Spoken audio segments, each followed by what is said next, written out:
This podcast is brought to you by our Anime Addicts community. If you want to join the community, you can head over to AAAdiscord.com. If you want to subscribe to our extra content, get the after parties, the hentai episodes, and the Hobby Addicts episodes, you can go to AAApodcast.com/join or Patreon.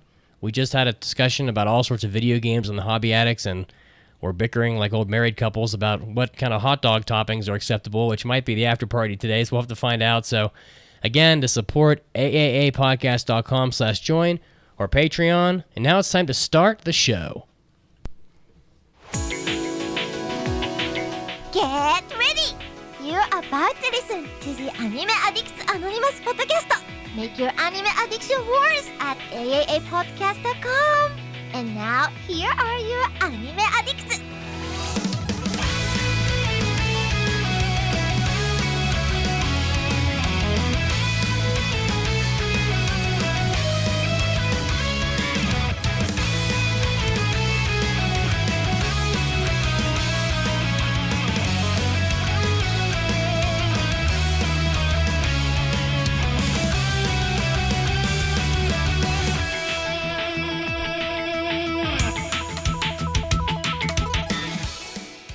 Hello and welcome to the 691st episode of the Anime Addicts Anonymous podcast. My name is Caroline and we are joined by a full house today. Most importantly, we got a pancake! Pancake, what the hi! fuck up? I'm coming Glad here to have to you bother here. you all once again, 2 weeks in a row. We also got love the to hear it. lovely Mason. Look how sexy his hair is. Fuck Oh yeah. my Please come goodness. back! It's What were you doing last week? So long. Yeah, my streak is ruined. Got to restart at 1. I'm now the rookie of this podcast, so for shame, but glad to be back in the passenger seat, I guess, because Caroline's driving the bus today, and I'm holding on for dear life. So. Yeah, you're That's wrong, because Pancake's in the passenger, or she's in the passenger seat, you're in the Yep. back. You're Or in the actually backseat in the driver, baby yeah. seat because you're in trouble because you missed last week. So fuck you. Ooh. You know, Well, my it's better mom than Mitzi, once who is had in those the trunk. old cars. No, I know. She had the trunk seats that flipped backwards, and you could look backwards as she drew Oh, I forward. was It was there. the greatest seats ever. She I miss It those gave seats you so a lot much. of car picnics. Those were badass. But where's our Mitz? parents Is he are on the, just- Yeah, up on the roof? Mitz is in the trunk, actually. Yeah. Hey, Mitz. How you doing back there? I'm doing good. I'm not wearing pants, but I am here today, and I have the last shot of Roku Gin in my Dragon Ball Z. It's like a whiskey glass or something. I don't know. And I am going to dedicate this shot to Lady Emery and the Seitel clan over on the Discord. So I'm gonna take this here. Is that think the it's actually pronounced Jinyu fetal. glass? Yeah, he's having gin in the Ginyu glass, so it's a All of our- Ginyu shot. All of our lovely Australian brothers and sisters over at the clan and Lady Emery. That was for you. The clan. She's I my got wife. a lovely melon bar. I finally got it. B-Ball Break got it for me in the Discord. The latte melon ice bar. I hate cantaloupe. I hate melons, but I got them. And unfortunately, let me open it really quick. I already ate it because no one wants to hear those sounds today. Thank But you. Damn, Yes. it's so good. It's so Mason. good. It's so bad at MVP. first. The secret ingredient, as I mentioned, it won't show up. Butter. Butter. These things Butter. are butter in them. They're so good. They're Yep. so good. Butter is the key. Is it salted butter, Wow. though? Or is it just No, pasteurized cream butter? it's probably processed beyond belief butter, but Oh. it's the texture that is so good. Where can I get one of these? So they sell not quite these, but they are at Costco, another brand that has butter, melon, mango, coconut bars. I haven't vouched for them, but you can find these at any Asian grocery store, and they're unique. And real quick, Blue Boy on Twitch, you are correct. Yoroshiku onegaishimasu. That's right. Very All excited right, to well, have a good show. let's and speaking of Twitch, let's show off where people can find us on Twitch at twitch.tv/AAA podcast. We are live every Sunday, 5 p.m. EDT. Be there or be square. Or if you are square and you can't be there, you can find recordings of our shows on youtube.com at AAA podcasts. And of course, when we publish these episodes on podcasting platforms. We're also on Twitter, TikTok, Facebook, Instagram, Discord. Please join us for all sorts of different anime and otherwise conversations. To do that, you can just go to AAAdiscord.com and it'll take you right there. And if you want to, we're going to talk about drip today. If you want to show off your AAA podcast drip, you can go to AAAshop.info for all sorts of different t-shirts, water bottles, all kinds of things there. And to elaborate more on what we're talking about today, anime on the runway. Because there's all sorts of cool outfits in anime. We are going to talk about some of our favorites in different ways. And we are going to review Heavenly Delusion, which is a very much looked forward to show from the past season. So without further ado, let's head into the big news of the week.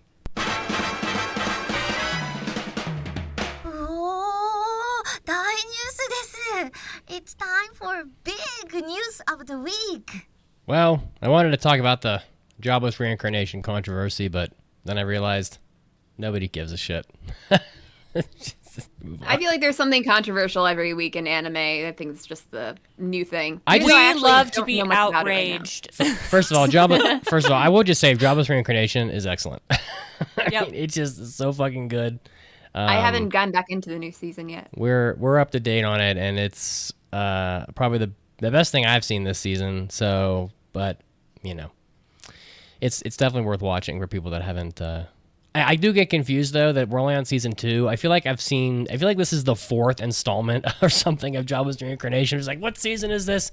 I keep calling it season. I think it was just 2 cores from last time. I know, but there was so much time between, and then like the core thing gets me confused. It's like if you have 1 core and then I have to wait a year for the second core. It's another season. To me, that's season 2. I mean, like it's been a whole fucking year. Don't call it something that's not. So I just get really confused, and it's probably because I'm old and out of touch. But Jobless Reincarnation is it's really good, but it's a lot of it is about like Rudius trying to unravel his fucking problems. ED is the biggest He's got ED. villain. I've never seen ED accurately portrayed in anime. It's fucking crazy. So someone get this man some like Cialis. You guys remember those TV commercials from like late at night when the guy would be like, "Here's Tom," and he's like, "Ding." It's Bob. Oh, meet Bob. Bing. Bob has a problem. The funniest thing is my little brother was obsessed with those commercials when my he was God. like 5. And Maybe he's I like, can find I want to them. be. He was like, I want to be happy like Bob one day. I'm like, oh, okay. Me Well- too, little buddy. Yeah, this one. It was Enzite. Enzite was the name of the fucking drug. Yep, that's. Others doing well. Very well indeed. That's Yeah. because not long ago, with just a quick phone call, Caroline's like, man, what happened to my driver's seat privileges? Meet Bob. We are all over the We place did today, but in a good a way. Chinese fire drill at the first red light. Sorry. Yeah. I don't Also know what because that means, but because I'm not wearing pants, at some point, Caroline or whatever your name is, Pancake will go downstairs and get me coffee because genius move. We're in the Hobby Addicts, and I go, Pancake, can you please make me some coffee during the Hobby Addicts so that I have the coffee for the main episode? This lady makes coffee but doesn't put any beans in the coffee thing, so it comes out as like water. I'm pouring, so I have like my little bit of milk and stuff in the cup, and I'm pouring my coffee you over didn't it. realize it had no coffee in it until you after you put the milk in it? Well, so I put the milk in first, and then We put the milk in the cup, so the strong and move. then the coffee Listen, gets poured into it. there's been many conversations had in life about whether or not you pour your cereal first or the milk first. You put the beans in last. There have not been many. You put the cereal in first, but it's oftentimes better to put the milk in first because the act of pouring the coffee will actually stir the milk. I don't know, debatable. It's an interesting way to do things. Yeah, But anyway. yeah. What do you have to talk about, Caroline? If you guys want to talk more about controversy, the place to do is always on the Discord. I already did But- that, and I was like, you know Yeah. what? No opinion has ever been changed ever on the internet. So I was like, why even bother with this? This is stupid. Opinions only All right. change with more knowledge and age. You'll learn Oh, this wow. one day. Alright. Well, let's move from controversy to sadness because no. this one is a doozy.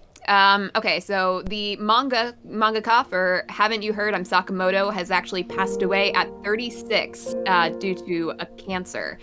It was announced ridiculous. in Kadokawa's Harda magazine on Wednesday that Nami Sano had passed away on August 5th due to cancer at only 36 years old. The announcement also noted that Sano passed away only a month after being diagnosed with cancer. Oh and my that she God. Was in, yeah. Yeah, and she was Ugh. in the planning stages of a new manga while battling the disease in the meantime. That is so rough. That's just terrible. But like it gets worse. Worse than that? The editors, I mean, it tugs at the heartstrings a little bit more because the editors of Harda shared an excerpt from Sano's last letter, which reads, "This ended up being a fun life. I am now going to a more free world. Goodbye." My fun life. Oh no. Oh, I just got Yeah. cold chills. I know. It's so sad. And then after, the success of the Sakamoto manga and anime, Sano actually launched the Miggy and Dolly manga in Harda in July 2017, and it ended in November 2021. And in fact, the television anime inspired by the manga will be premiering in October. So with that being said, I'm sure everyone has heard of Haven't You Heard? I'm Sakamoto.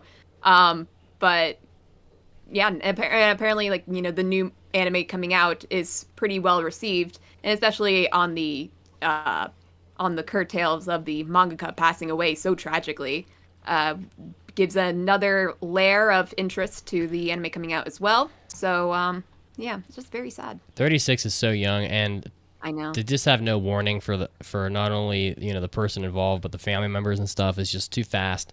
No one has a chance to cope, and that's just that's like the worst case scenario. And cancer is just so evil. It really is. Right. It seriously. Rest in peace, Nami. Yeah. All right, Mason, lift us up where we belong. I don't really know how to follow that up with except I know. that Whenever we have sad news in the big news of the week, it's tough. yeah, I almost put Elevate that us one back. as my big news, and I was like, I don't. Sorry. It's rough. No, Blue Lock has a spin-off film coming out in spring of 2024. We all know the soccer manga it is a manga, but the anime came out in October of 2022. And recently they released a small trailer showcasing the spin-off of the character Nagi, which I think Mitz and I, maybe Caroline, I don't quite remember, we're big fans of. He's a fun little character. It'll be a backstory of how he came to play soccer and join the Blue Lock facility. So same cast, same crew, new director. It's using the television anime's episode assistant director, Shinsuke Ishikawa, for the director role, and the mangaka is supervising the story. So if you like more Blue Lock and want a full season, it's not coming yet, but at least you have a spin-off movie coming next year. So that's that. I'm still waiting for more Aoashi. There you are. They haven't even Yeah, announced. what happened to that kid? They haven't even announced what? What happened to that kid? Where's he at? Well, I don't know. He's Where that kid at? Where he at? he's riding the bench, I guess, because I don't even know if there's been an official season 2 announced. They like right here it says that there will be a second season in 2023, but I mean, you better fucking hurry because we're kind of running out of we're running out of months here. So I mean, I don't know what to think about that, but yeah, it seems surprising. And my anime list usually has like shit on their roster like months and years in advance even, and I see nothing about Aoashi season 2, so pretty interesting. But hey, MF Ghost comes out next season. Mm-hmm. I can't hear MF Ghost without thinking motherfucking Ghost. Oh. Why not? Speaking of Could be right.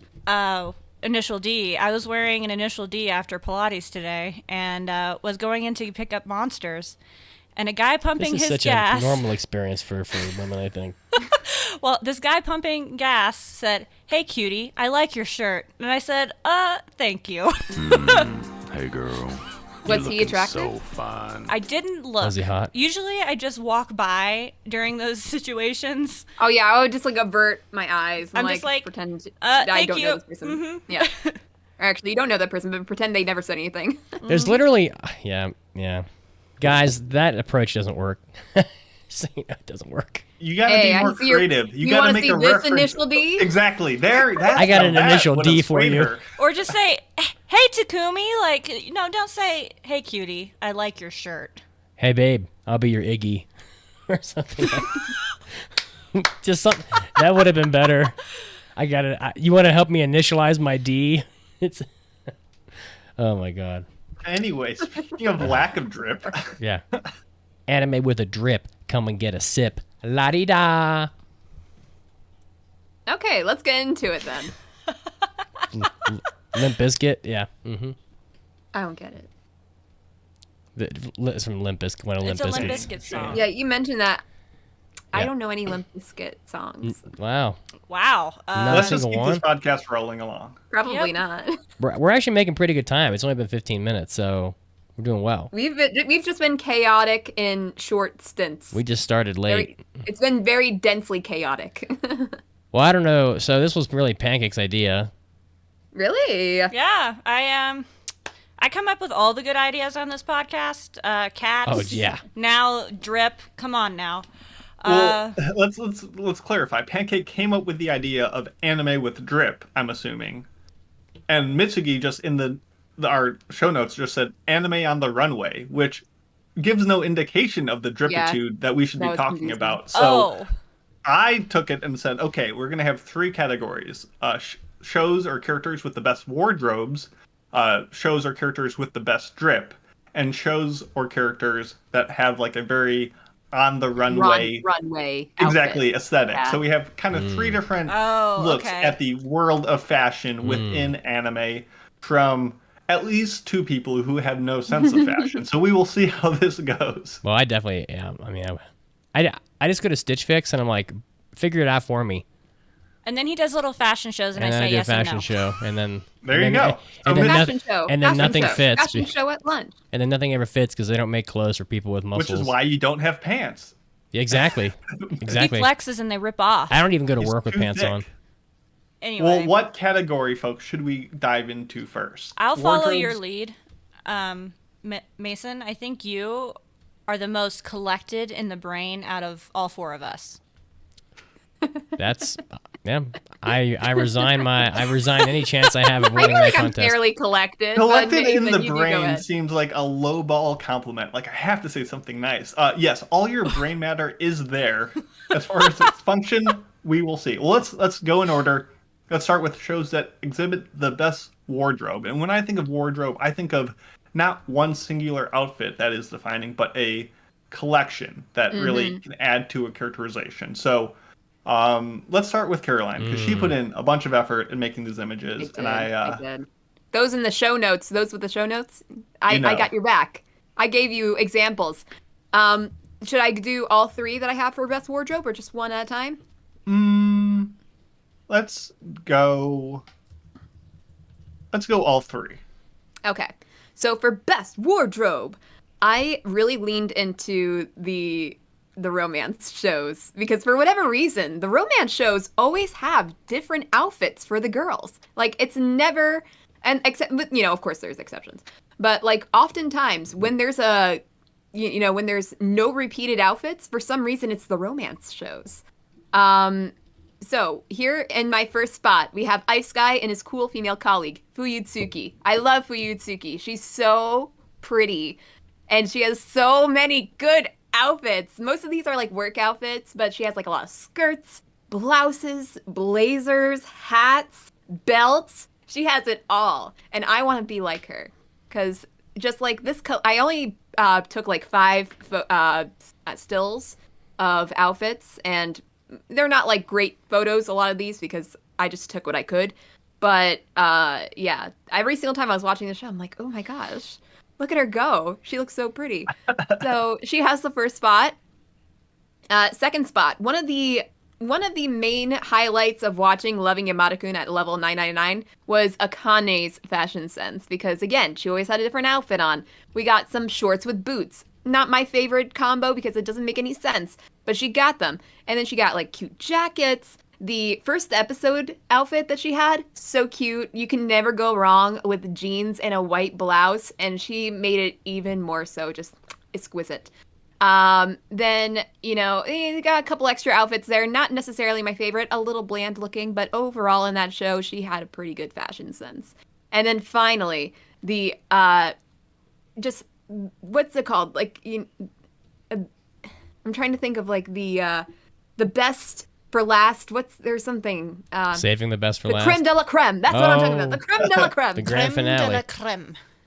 Why Ray Liana ended up at the Duke's mansion. Ray Liana. This is like kind of a nobility kind of society. So she has a lot of beautiful princess dresses and accessories and just I Frills. loved so Lot of many frills. frills. So many just beautiful dresses and colors. And I loved like looking at all of them because you can't go wrong with a big poofy skirt. And she has her hair always done so nicely.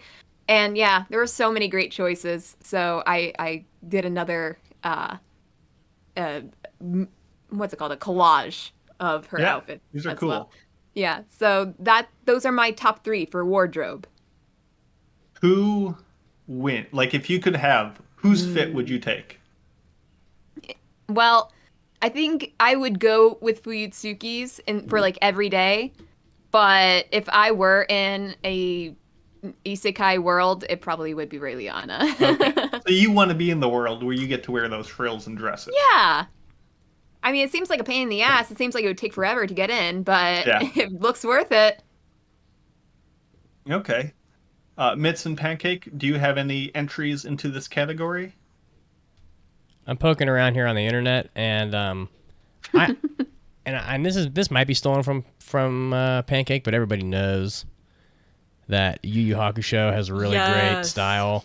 Their street style is supreme. Yeah, this photo was huge. Yusuke Urameshi knows how to dress. He wears what everybody's looking for when they go thrifting, and he pulls it off perfectly. He pulls off the bad boy with a golden heart perfect. Just look at him.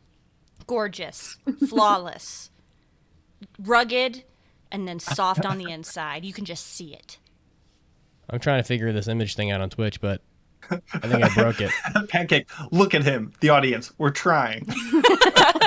Yeah. He's got I mean, his style is a lot of like jeans and like jackets and like white. He's got kind of like the James Dean sort of look going on. Because you'll So see. here's the question: Yeah. the tucked-in white shirt, is that still in? Is that still I don't know. with it? Because I think this works so well for the time. I would. It still probably holds up with the tighter blue jeans. It still Yeah. probably has I would. Yep. It's the jackets. It's the jackets that I like on I Yusuke. would. That's it. it. It's, Would. I would. Would. Smash. Yeah, for me it's the jackets. I just think Yusuke looks. Yeah, the jackets are key. Yeah, Yeah. The green jacket. I don't know if you can find that photo of his lime green jacket with the collar, the orange collar. This one right here. Iconic. Yes, I fucking iconic. And the sunglasses, just thrift store chic, 100%. I can throw that photo up while you go through one of yours. So just character-wise, let me pull up my notes I have prepared. It just seems like that one manga. Who the hell's the author of Yu Yu Hakusho? I can't remember the guy's name. I can't help you on this one. I Okay. forget. We all know who he is. I just can't. Yeah, remember. Hunter x Hunter. He does. Yeah, he did Hunter x Hunter. Things. It's- Gashi.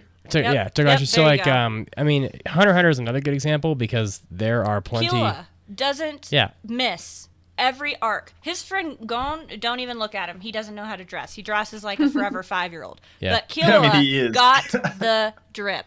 But all like, right? but And so does Hisoka. there are some anime though where they just have one outfit and they just wear the same thing the whole time. Like think about Inuyasha for example. Like Kagome just wears the same fucking thing the whole show, Yeah, but the entire also- time.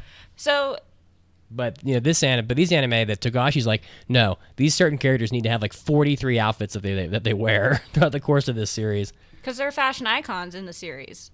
But you got to remember, another great anime with great style would be Sailor Moon. 90s aesthetic Pinterest board, all right? That is the freaking drip there. Can't beat I always those thought girls. that. I know that their uniforms are kind of like copy paste with different colors, but I swear, like Sailor Pluto's color scheme, awesome. I love her. They don't miss. Those girls do really not don't. miss. Even their So- street style. Yeah. And I think Togashi's just copying his wife. And I think he goes to his wife and is like, help me make my characters have the same drip as your bitches. Thank you. Maybe. So Has there ever been like a crossover between the series? You know, they're don't married and all. know. They That feel would like be they cool. should like have some sort of, just a one-off. Or That would Sailor require and him Yusuke's making balls. more manga. That's true.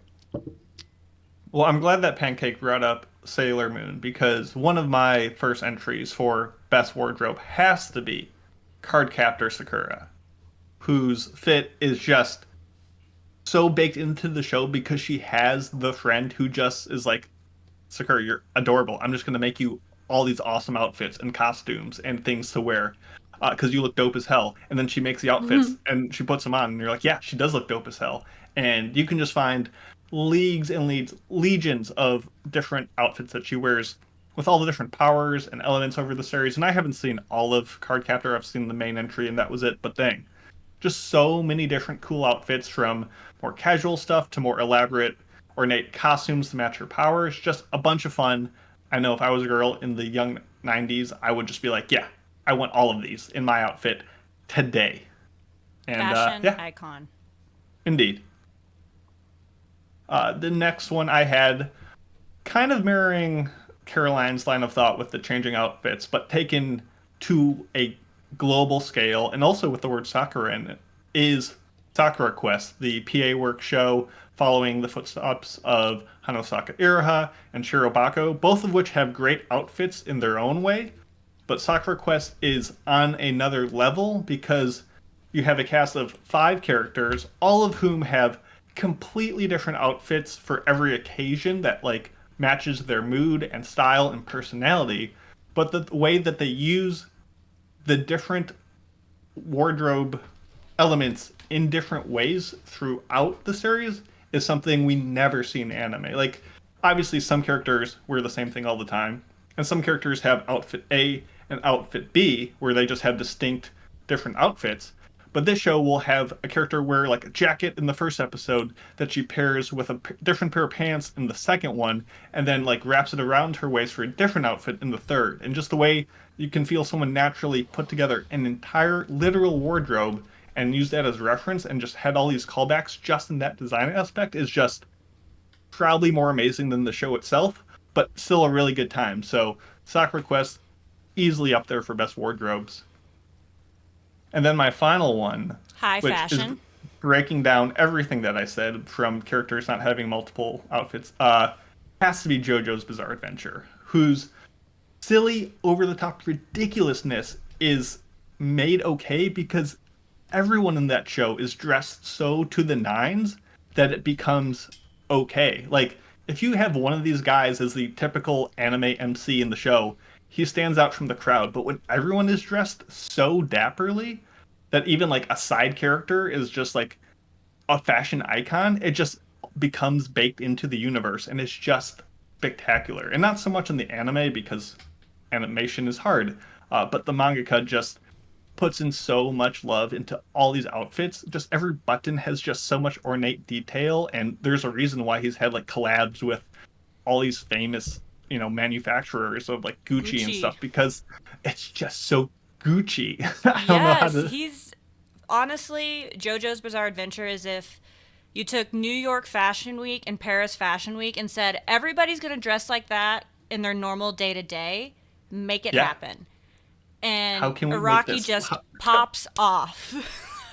He's so good. Even with the transition from like the more beefy manlets to like the sexy boys of the modern era, just so much chest showing, so much just outfits that would be so impractical in daily life but look so good. I like the more tamed ones, like Prosciutto from Part 5. It's just like a really low cut. It's a great name. Don't hate it. You can know it's he because he has a big P gold chain. But it's just like a really deep, like, tux on. And it's just like, well, not a tux, a suit. But it's like, yeah, it's still restrained. It's more than like the, there's risotto with like the striped pants. Like sometimes it's a little too much even for me. Risotto? Damn, I love it. Name? I love it. Its name is Risotto, and he has the coolest hat ever. Besides, can I hear a rigatoni?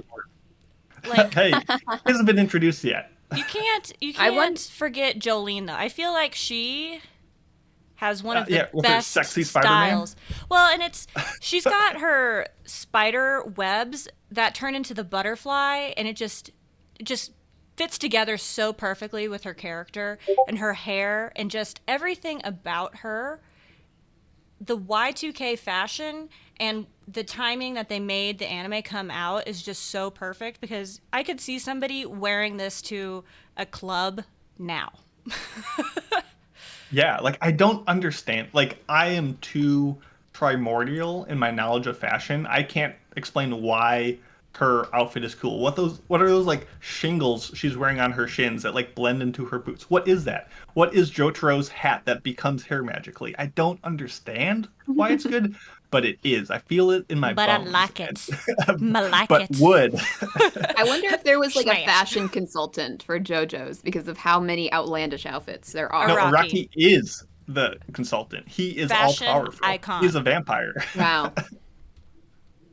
All of JoJo, since the beginning, the dawn of time, has always been amazing, always cool, always inventive, innovative, and really the hallmark of just absurdity that works. And that's kind of how you can define the series as a whole. So, Well, and that's kind of what high fashion is too. That's the way I would just describe JoJo's, is high fashion, 100% through and through. Was it Zappelli who had the suit with the hat? he had the first season? checkerboard hat. Yeah, Yeah. it's pretty. Yeah, good. I could just, this whole topic could be about JoJo, but Yeah. I think Yeah, we should move there on. could be a whole. Yeah. Mason, To do you what just we- want to just go through Oh, yeah. each character and say why their Sure, fit let's is go. lit? Oh, I You think guys we should do get, a like a little spin-off episode just talking about the fashion of JoJo. We should do like a mini topic. That and would be just break shame. down a single JoJo character every episode. We'll wait till Caroline and Mitz is gone. But let's get to the drip section, because I think that's what people are here to Come hear and about, get a is- sip. All right. Yeah. So, do I go first? Yeah, go for it. What the Okay. hell? What the hell is the drip? I guess you Okay, got so to. I think if you Drip, put the in front of it, slang it sounds like a disease. For like, Well, that's what Limp Bizkit does. there isn't like a ton of different outfits this character wears, probably, but what they do wear is on peak.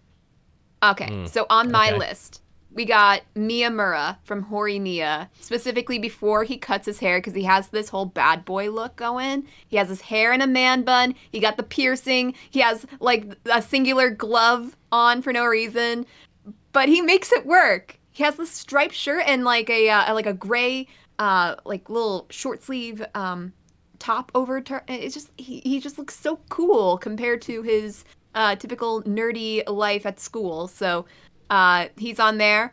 We also got Anji from Princess Principal. They have a lot of good clothing in Princess Principal, but I specifically love Anji's like tiered skirt dress with a little bow tie. She got some purple stockings. She has a lot of cool outfits. I really like this one of hers. I'm noticing a very similar look between the two of them, with the almost monochrome gradients what I was of thinking like when I was putting darker these to light together. gray to white. Like it's got a very similar aesthetic. I don't know. When to I it. think drip, that's what I thought of. And then I switched gears because then I put Azusa from Slime 300 on there with the big ass witch hat. Big hat. Eek. Yeah. I always thought her character design was pretty cool. The hat is freaking ridiculous looking, but Honestly, I love it. The picture you pulled up for the hat hair looks like one of the smaller versions of it. That hat seemed to grow each episode. Yeah. But yeah, I thought her outfit is pretty cool.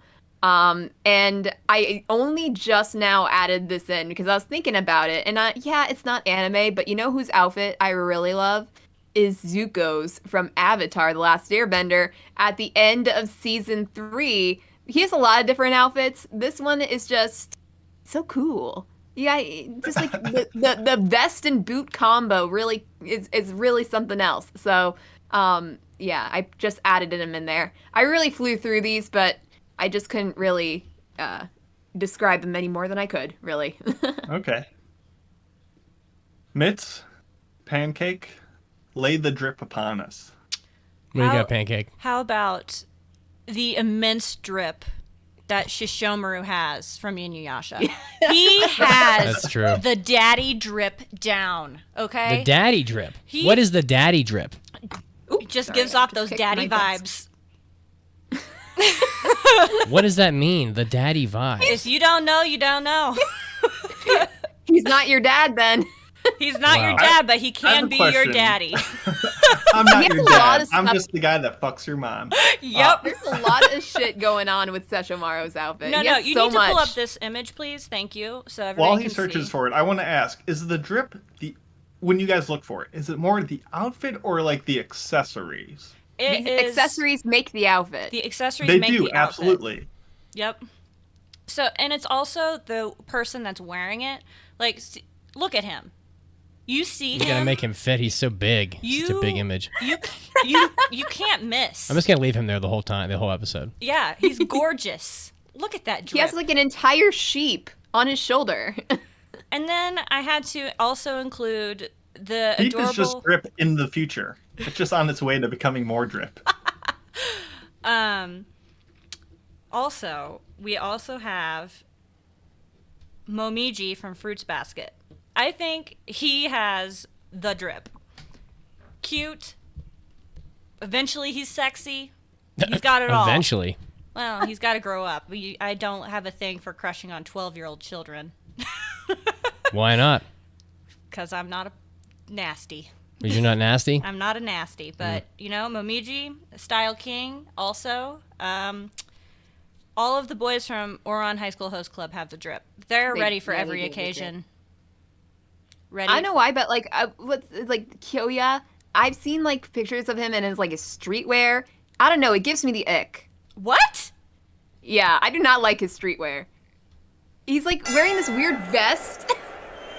Let me like look up a picture for reference. Give me 1 second. Yeah, I'm gonna need you to show me some notes because you're fucking wrong. Oh, shit. Oh, but now we're going back to your attitude towards me on the whole ketchup on hot dog thing we fought over before we started. Fuck your hot dogs. Okay, give me one moment, Well, please. for me, I'll throw one out real quick while you're looking that up. I think Hal from Howl's Moving Castle Drip is hard. he's He has drip, yeah. he's so obsessed with his fucking drip that he fucking has emotional breakdowns when his hair gets messed up. But honestly, did it get messed up? Because I think it just made the drip drippier. I mean, it made him look like a little bitch. It was literally dripping. I don't know how much more. Thank you. What do you want from me? It's true. It did. He did. He did. What did he melt into a puddle? Yes. Oh, Yes, all the yes, characters yes. from Boys, they're dripping. Yes. Okay, Yeah. 1 second. I'll send you guys what picture I'm so looking at here. upset that I didn't make my list just all characters that were literally wet the whole show. Oh my That would've gosh. Oh my gosh. Mason, what a miss. All right. been I failed. put the picture Big L in the underneath, comedy chat. underneath the Zuko picture. Okay, so everyone else here is fine, but maybe it's because also I don't like Kyoya. He gives me the creeps overall. But his little sleeveless button-down shirt with the pants and the belt that go around the side, it's just not what I would envision for his type of character, and it's also not very attractive looking on anyone. That just made me think, what's his name from Princess Mononoke? Ashitaka. Ashitaka and his shirtless sleeves. Shut up. Yeah. What a drip there. Shut the Those are fuck up, awesome. Ashitaka. I need Look to up. look it up. Yeah. He doesn't talk much. Shirtless They sleeves. just meet each other in the alleyway. They're like, we finally met by our powers combined. We are fully clothed. They oh my gosh. Speaking of characters, Oh my that are, gosh, the shirtless sleeves is pretty weird. Iconic. Speaking of characters that are always wet but also dress well, Marin Kitagawa. You stole another one from me. Oh well, I'm so sorry.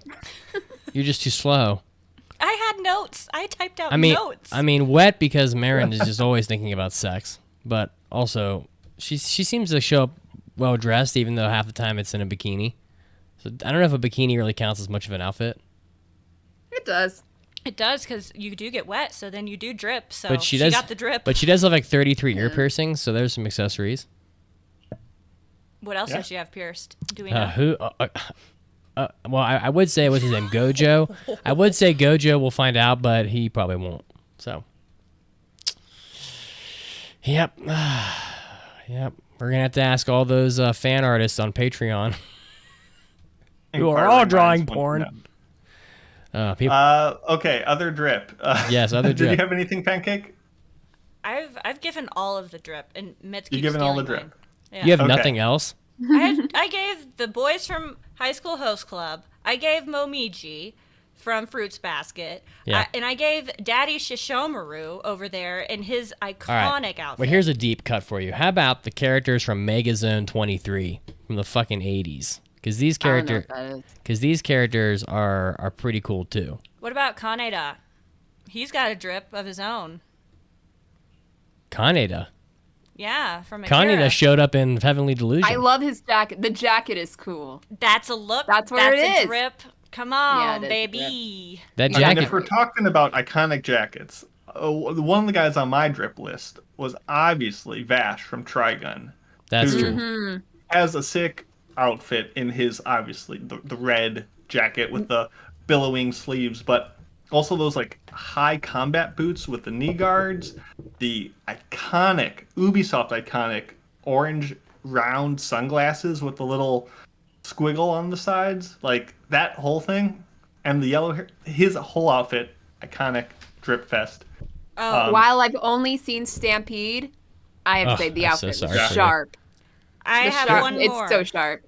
I forgot. What's yours, I Pancake? have just a note. Drum roll. Not a fan of One Piece, but Nico Robin. I've seen her fit. She gets it. I thought She you were gets going to it. say Crocodile. He also has he's on point. Well, I think I like Nico Robin's outfits a little bit more. What's She's got the that. little- She's got that big coat that she wears with the big fluffy, whatchamacallit. They both have big mobster energy. I just like it. I like big mobster energy. I just want you to like lay your big mobster dick on the table and say, "This is my drip." No, that's kind of what Sir Shomaru has. His is just on one side. You just like the big poofy collars, I think. Maybe. I just want to rub my face all in it. Like, come here. Oh, another And just shout like, out I not need so to give. slowly work your way down somewhere else. Hell yeah, brother. What do you Another got? shout out I need to give is Lum from Urusei Yatsura. I know she doesn't wear much. She wears like a yeah. very strange like tribal or animal print bikini top and bottoms and knee-high boots. And on anyone else, it would look really strange, and it does look a little strange, but she works it, I was and her gonna say, hair is it's just iconic, awesome. But I can't do it. Yeah, like it's just her character design as a whole is just cool, and I like it. And she wears like other like normal clothes in the show, and she pulls them off too because she's beautiful. It helps when your hair is like that iridescent blue, Yeah. sparkly, universal cosmic ray thing. Okay, I got two more for best drip. One's a little bit of a deeper cut, which is Tekken Kincrete, which is Tekken an Kincrete. awesome movie. It's done by the same mangaka who did Ping Pong and a bunch of other amazing stuff. And the two brothers in that movie, Black and White, are just these street urchin thug type vagabond runaway people, and they're awesome. They just have all the accessories. The little kid's got like 16 watches on his arms and a cool like bear hat. Like he's just styling on them. The older brother has just this big old beaded necklace that doesn't fit in with these big goofy goggles. They just are the perfect aesthetic for the town they live in, and I love their look. They're super cool. And then one that I think deserves to be mentioned, and I was surprised Mitz didn't bring it up, but our boy Kentaro from Golden Boy. Oh, Who- yeah. You know, the fanny packs are back in. The 80s are back. Those big poofy shoes, the backpack, the very like geometric looking design on his t-shirt. Yes! My queen! The retro like earbuds, or I guess headphones at that point. Just style. Just style that's coming back. You know I who can else? see someone in my gym right now that looks just like Kentaro. Who's that? Just popped into my head. Fucking Seto Kaiba. From I say that, from you know Yu-Gi-Oh? exactly what I'm saying. Did That's it- drip. Duel. Duel. Drip. Drip.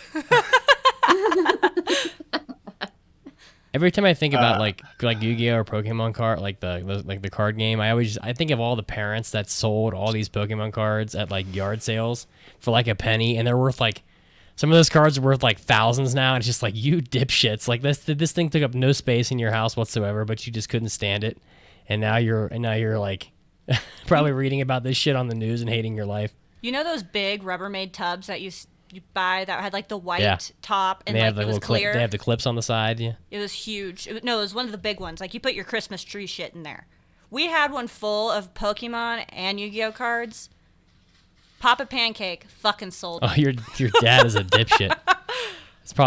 That's like, oh my god, it's like a literal treasure chest that you burned. Yep. Oh my god. Some Chat people is listening. talking about One Piece drip. We got Ace, we got Law, we got Don Flamingo. Yeah. Everybody in the chat, throw in your favorite drip. Now. Yeah. Get yourself a Alucard sip. from Castlevania, Riel from Ergo Proxy. Lucy Lucy from Edge from Edge Runners. Runners. Yeah, Yeah. that's a good one. 2B. Yeah, I would say that 2B's got drip. Everybody's trying to get her naked, though, so. Nobody mentioned any of the Dragon Ball characters yet. Oh, No, somebody did say Vegeta's pink shirt. The Yeah. the Batman shirt. Casual. Fucking Yeah. The iconic. Batman is pretty awesome. Doesn't Piccolo have some Yep, there's Daddy some, Piccolo There's some episode where Piccolo is like, in his pink shirt. yeah, this is not the. Yeah, I just typed. Do we want to run through, Caroline, really quickly, your runway outfits? Run through the runway. Which also, You got it. looking at these, some major drip in these.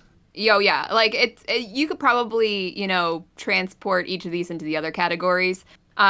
First off, on the runway, we got Violet Evergarden. Her dress just, oh my gosh. Like, throughout watching that show, I was just obsessed with her outfit the entire time. And this is supposed to be, like, just a casual wear, but I swear to God, they gave this girl the most gorgeous looking dress with like the high-heeled boots that lace up, the flowing of the skirt, her hair, the little neckerchief, the That bolo tie. the bolo tie that she got. Like, oh my gosh, like in an instant I would cosplay her if they had a dress like that.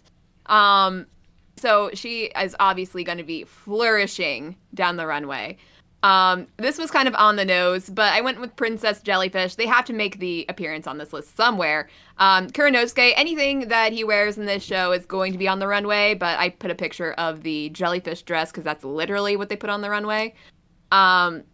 And last but not least, we got Fubuki from One Punch Man because she just lives in the glamour. I can see her walking down the runway. It's a simple outfit, like the black dress that she has, but she got the pearls. She has the fluffy jacket on her shoulders. I can just see her strutting her stuff down the runway, so she's on the list. Pancake loves a fluffy jacket. We learned this. Yeah, she does. I was going to say, kind of Nico Yeah. Robin-esque vibes here. Mm-hmm. What was that chick's name from the Raven consort or whatever? She was Jusetsu? she was fucking well dressed. I was thinking about her too. Yeah, that was the first thing that stood out to me from that whole anime was this character is just looks way better designed than any of the other characters, and it's just not Yeah. close. Yeah, she stole that Listen, show. you give me a long flowing dress and I'm there. No pants, I'm in. Shit. Well, then, I'm what are Mitsu's your in guys' agreement. I'm He not can't wearing wear any. pants. What's your opinion on the princess from Mororu Penguin Drum? Who Oh I my posted, God, I saw- who is wearing literally no pants, has the biggest, poofiest, most impractical dress ever, the Princess of the Crystal, and it's just choice Listen, design. I saw you put this on this list. I'm like, damn it, he took the best one. yeah. Because I Yes. also love the penguin drum outfit. It's And the best so part cool. about it is that it's so regal. The stripes looks like she's in a marching band. The super thigh high, like stiletto, like boot things. Yeah. Just She looks like sexual, Patrick but, like, Star in innocent. those. Like Patrick Star. Who? From the SpongeBob movie. Hell yeah. Can't forget Patrick Star, baby. Oh my gosh. Oh gosh, that was perfect. I was gonna say the best part is like her hat, which is like so dorky and stupid, but like Yeah. fitting at the same time. But Patrick Star is just gonna one up me, so I'm just gonna stop talking. No, but this Oh, entire that's all I outfit could is think of. absolutely outrageous, but somehow it works. It works. Like It's so she cool. it's so outrageous and yet so regal. It is. That's a good one, Mason. Gotta say. And the other two I had to put in just because they're shows about fashion, talking about that world of creativity. One is the very slept on but very abstract and weird Artist Switch, which is a bunch of short series about this like witch that has to go into like Harajuku fashion and culture creation and just like address these like psychological turmoils that the characters are going through.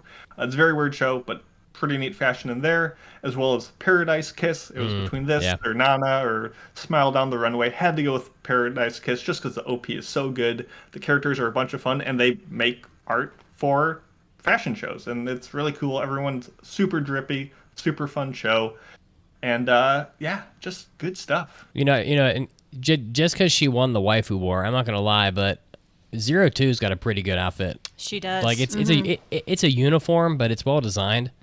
It fits in all the Same right with, places. Oh yeah. Same with Licorice Recoil. Like it's a uniform, but it's supposed to be like schoolgirl-ish, but it looks so nice. Do you guys want to give some last thoughts? We're gonna need a lot of time for this review later. I mean, I was just looking at chat of like Medicine Seller from Mononoke is great. Byakuya from Bleach. I mean, a lot of characters from Killer Bleach Bee could probably from Naruto. also be in here as well. You had to throw Naruto in there, didn't you? Killer Bee from Naruto. His fit's great. It's iconic. Oh, Tamari's fits are cool too. Yep. Heizo from Onahei, Gintama. Yeah. Listen, if anybody listening thinks they can take Pancake in Naruto trivia, I'll be happy to entertain your request on the Discord. You can come on here and try to beat her in for a prize. Yep. But you're gonna lose. Come at me. Yeah, it's yeah. You could ask Pancake, her any of the common security questions at the airport, like mother's maiden name, but all she's got is Naruto knowledge. She's forgotten everything. Yep. It's all empty up here. It's like the little monkey with the symbols, and the monkey with the symbols is actually just Naruto in his orange jumpsuit. High school graduation? Nope, just Naruto. No, the two symbols of the monkey, one says Boruto, the other one says Dad. Boruto's dad, baby. That's what it's all about. Yep. All right. So, is there any other shout outs you guys want to give? I'm good. There's just a lot out there. Yeah, there really is. Anime's This was cool. a fun one. Okay, so here's your weekly trivia question. In Heavenly Delusion, what is the name of the group that is rumored to transplant man-eaters into humans? And we'll give you the answer after the news break.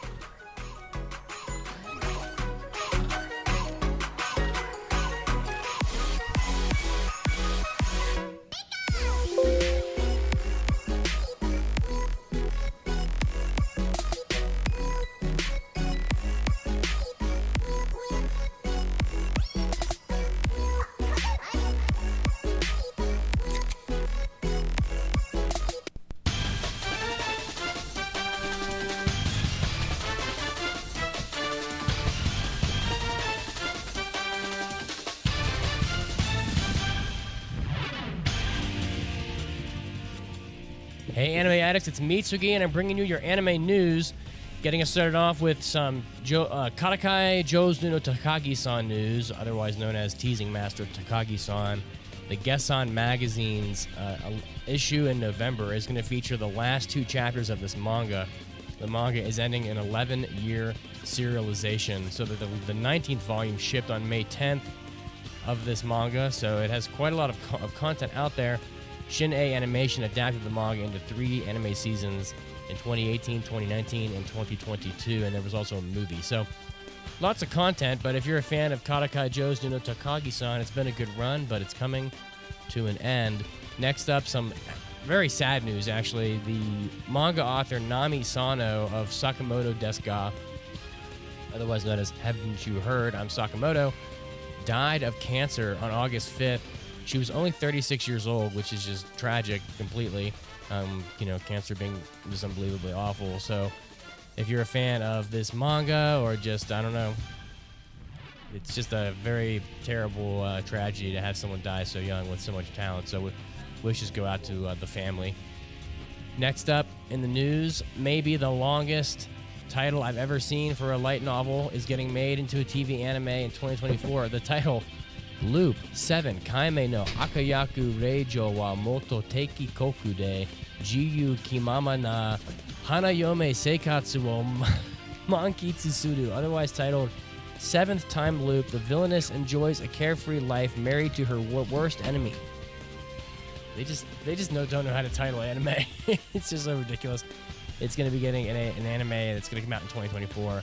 The director is Kazuya Iwata of Koiwa Sekai Seifuku no Ato de. Lots of staff here listed on this website. So the studio is Studio Kai and Hornets. So, I'm not going to read the synopsis. If you're a fan of a villainous anime, I'm just going to assume it's an otome. Check out this anime with just a comical title, coming out next year. And lastly, in the news from Japanese box office, because people have been talking about this due to the Slam Dunk movie, the Detective Conan movie, the Ghibli movie, and also the Super Mario Brothers movie, which has now earned $100 million in Japan, which overtakes the Detective Conan Iron Submarine. This is the 26th film in the Detective Conan franchise, is the highest earning film to open in Japan in 2023, although there have been other big films, which I already mentioned. But this Mario Brothers movie just continues to be huge and is just grossing tons of money. The Mario Brothers movie surpassed Frozen 2, which had $94 million in the box office. It is the second highest earning foreign animated film in Japan ever. The first is Frozen, which ranks, obviously number one with $180 million. So I don't think it's going to catch Frozen 2, or Frozen's original film, but it is now the second highest grossing film in Japan for a foreign animated film, that being Mario Brothers. This is Mitsuki, and this was your anime news break. Now time to get back to the podcast.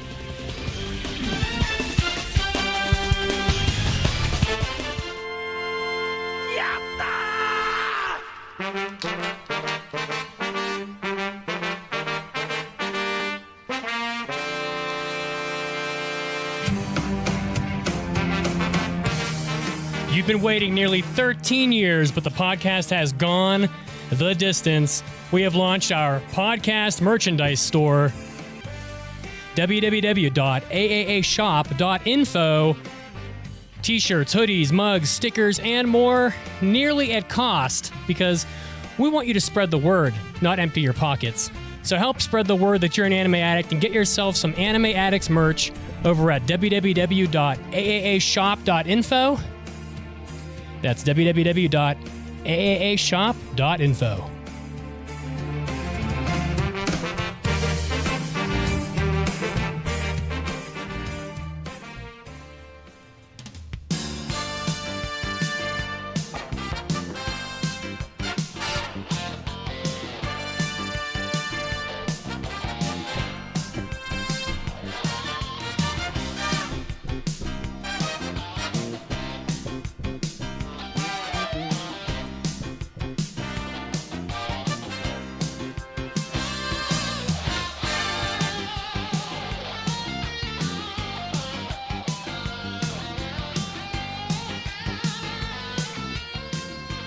I don't think Pancake's ever seen MD Geist. We'll have to fix that. Ugh. Come on. It's short. It's an hour. Isn't it like really bad though?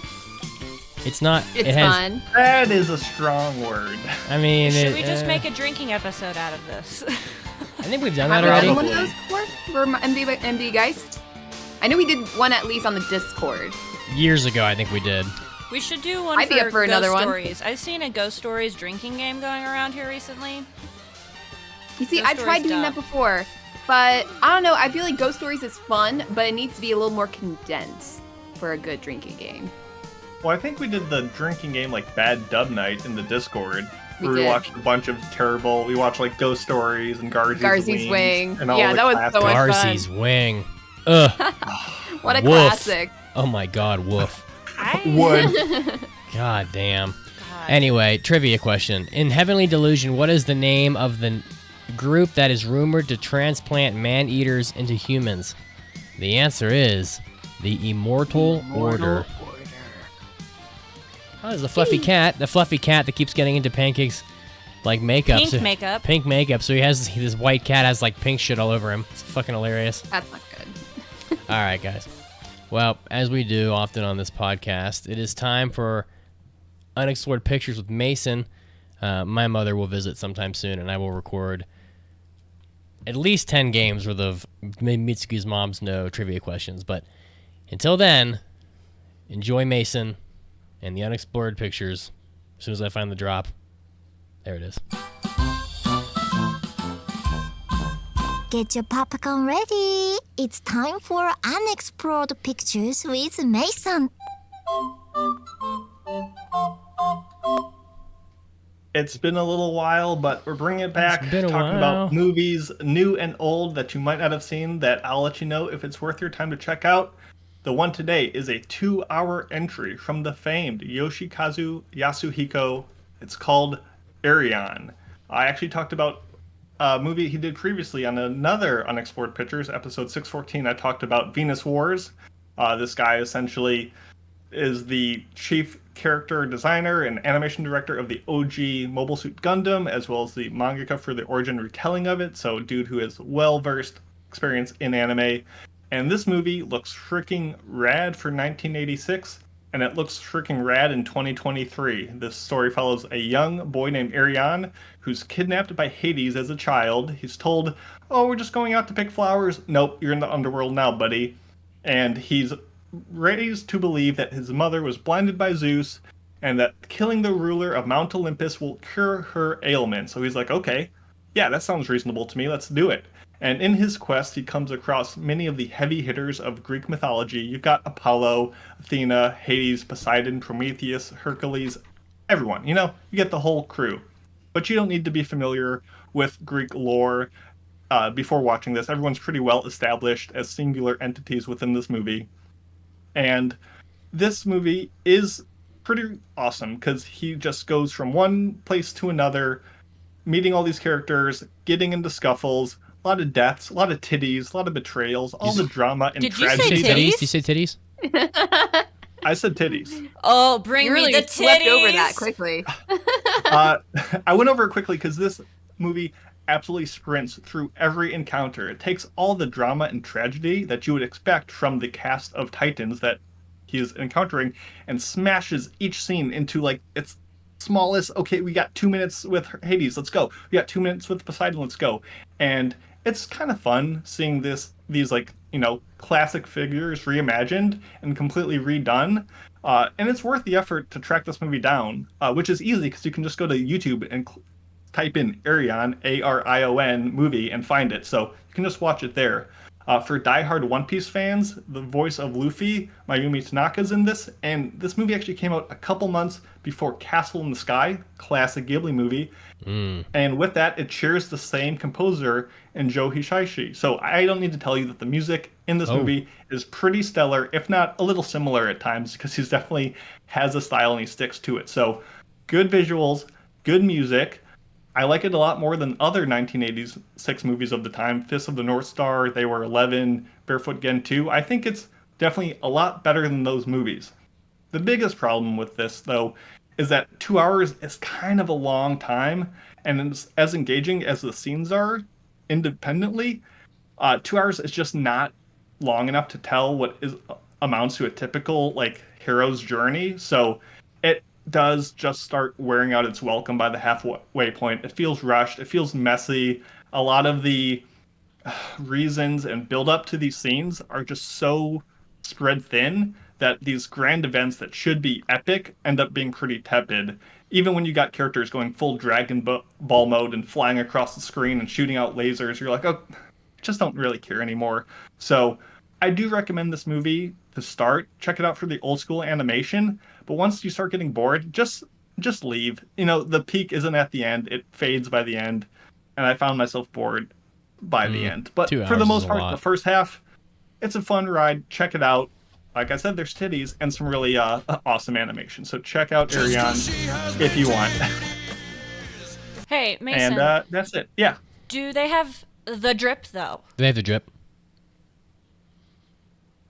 I'm watching most this right now. Most of the characters are wearing skirts, but that said, yes. Do they have underwear Some of the on, characters, or no? Do we get dicks probably, and tits, or just tits? There is. Isn't there dicks in this? I'm watching it right now. Old school anime, so you do get some baby dicks, unfortunately. I'm sorry to say. It's always you baby don't get dicks. massive schlong. Goku's baby dick. But They'll put in as many boobs as they can, but the moment it comes to drawing a penis, they wimp out. Cowards, I know. Listen. I think there are some naked dudes. I just don't think you get a good view of them. Listen, I'm not making any claims about baby dicks, but I have spent some time in Japanese bathhouses. And on that, just move on. We're all done right. with this Let's topic. move on then. To the mailbag. It's time for an almighty anime mailbag. Anime.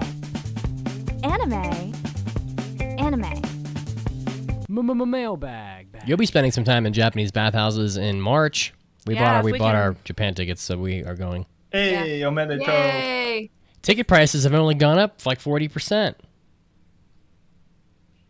Hey! That's what you get. Yay. Hey. Okay, mailbag time. You can submit mailbag at AAApodcast.com by clicking the mailbag button and sending us any kind of conversation starter your heart desires, like Golbez did. They say, "Hey Addicts, show has been great as per usual. Thank you very much. Goddamn I work in right. an office, and the show helps me get through the monotony. What kind of office job do you think could make for a good anime? P.S. Mitts, watch Bebop High School." I know. I have them downloaded. I don't even know. What is Bebop High School? It's, an anime full of It's Yankee a show I keep thugs. on telling Mitz to watch. Ooh, that sounds good. I like Yankee Boys. Yeah, they just beat each other up. We need to watch Slam Dunk because the whole first 15 episodes of that is. Are you serious? Is that your Ahe Gao face? Doing a really no. Oh yeah, just stick your tongue out and act like you're doing a uwu face when I It mentioned did Slam give those Dunk. kind of vibes, Pancake. 100% it unfortunately. did. No, that's my I'm done with you face. Let me go downstairs and mix some water and cornstarch together, and then I'll be right back. For what? You sticking your face, your tongue Or out the like that. visual effect. Yeah. Okay, Mitch. Pour it all over your face. Your answer. I want to know why Pancake sticks her tongue out at Slam Dunk. Because you just suck those boys' dicks so hard. It's the #1 sports anime of all time. What do you want me to You're Number not one gonna best-selling get manga. away from Hajime no Ippo. do? Ippo doesn't. Yeah, but Ippo doesn't have nearly the manga sales that Slam Dunk's got. Whatever. Moving on. What does Oh. that matter to you, though? Oh, I don't know. I'm just. Office job. What office job would make a good anime? Go. None of them. As working in an office is pure hell on earth. I don't know. I worked in a pretty fun office If before they my did- current job. If they did make an anime that was about an office, it would be the genres. I can't talk. Genre. The genres would be psychological and horror for sure. It would be like That would like be Serial interesting. Experiments Lane. People would be like the wires from the computers would have like intertwined with their veins and all this, and people were just like becoming one with the machine. I'm just kidding. I don't fucking know. What office job will be fun to watch in an anime? It would be interesting if they made an anime or Director of marketing. Oh, yes. no, somebody like they're working for like a pharmaceutical company and somebody fucks up really bad and this ingredient gets into like the pills and everybody gets them and starts getting sick and this office worker tries to cover it up the whole time. That would be an interesting as fuck anime. There you go. Start writing. I wrote down, since, I work in perhaps a school, because we see so many school anime with student characters, one with adult characters, and their interpersonal and work conflicts might be much more interesting than your typical school anime. Did you Because there's a lot of drama that happens behind closed doors in a school. like teachers Oh, I'm sure. banging their students? Well, it's all women. We like to fucking. Why? What? Mi- What? Didn't you just say interpersonal No! relationships? I'm talking about with each other. Teachers. I'm too. I'm talking. Mitts, Yeah, not teachers a are catty as student. hell. Oh, I don't know. My mom worked in a school, and Jamie works in a school. Oh, come on. Let's not act like high school senior boys aren't getting laid by their unusually young science teachers. Shut up. No, that's disgusting. 100%. It's in the news talking every about. That's fucking gross. week. Teachers are getting fired Sure, all the but time. that's not what we're talking about here. We're talking about just We're talking about normal because anime. mostly women work at schools, men fight with fists, women just talk shit about each other and cause all this fucking drama. So a school would be a perfect setting because women are backstabbers. Women are backstabbers. And then There you there's heard it. also like problems with like budget cuts and like people losing jobs, afraid of losing jobs, or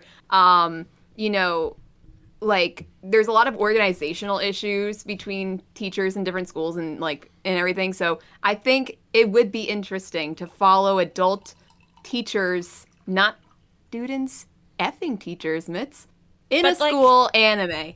Like that old teacher that's tenured and doesn't even do their fucking job and everybody's talking about them because Yes. they just fuck everything up and they can't get God, fired. sounds so boring. Can't we do an anime about like firefighters or something? This would be a girl anime because it's drama and just how we are. We like the tea.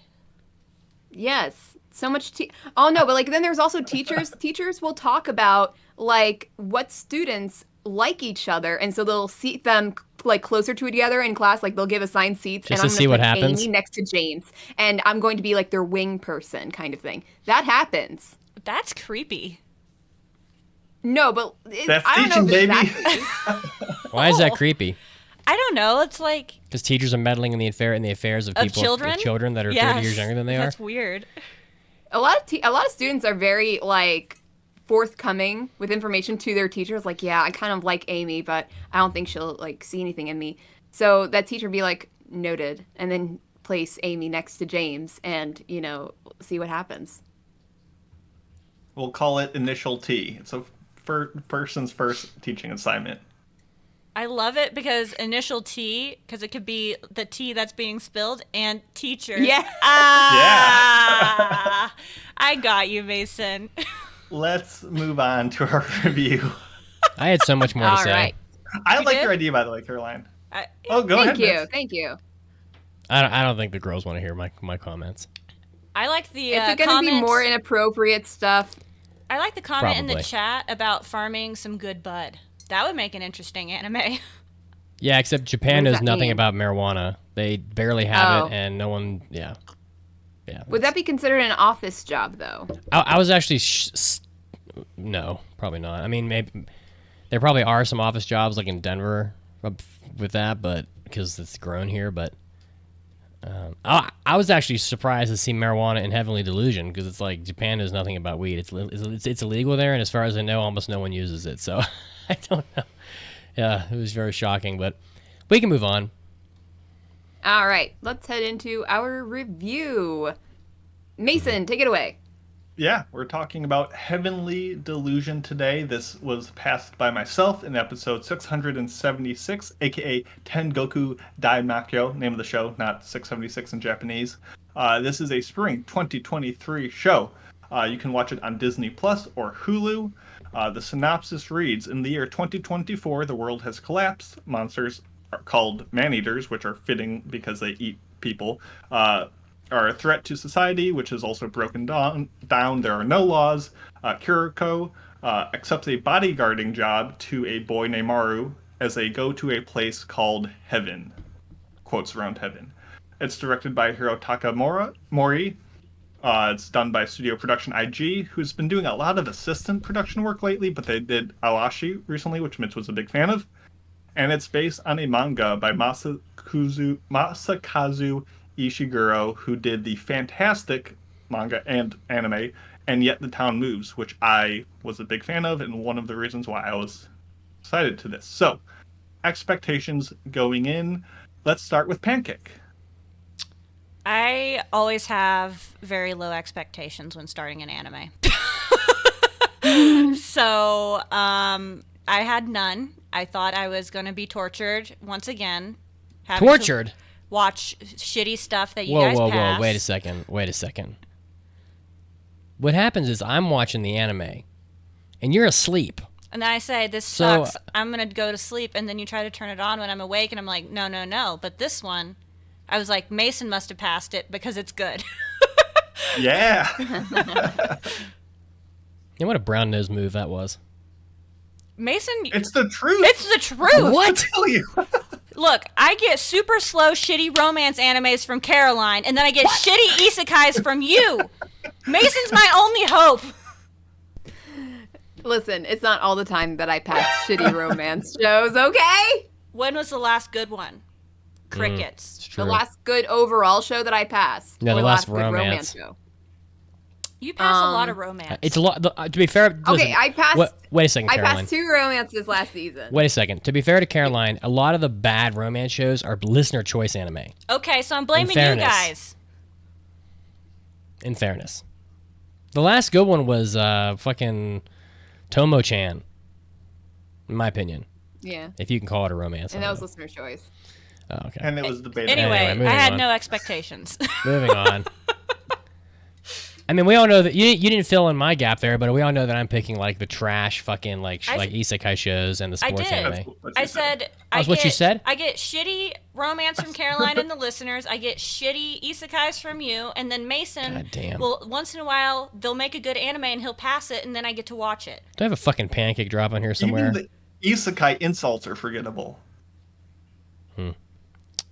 Well, Mitch, okay. what were your expectations? Well, let's see what I wrote here. I wrote, I always check Mal. I'm like, oh, it's got an 8.3, so yeah, probably good.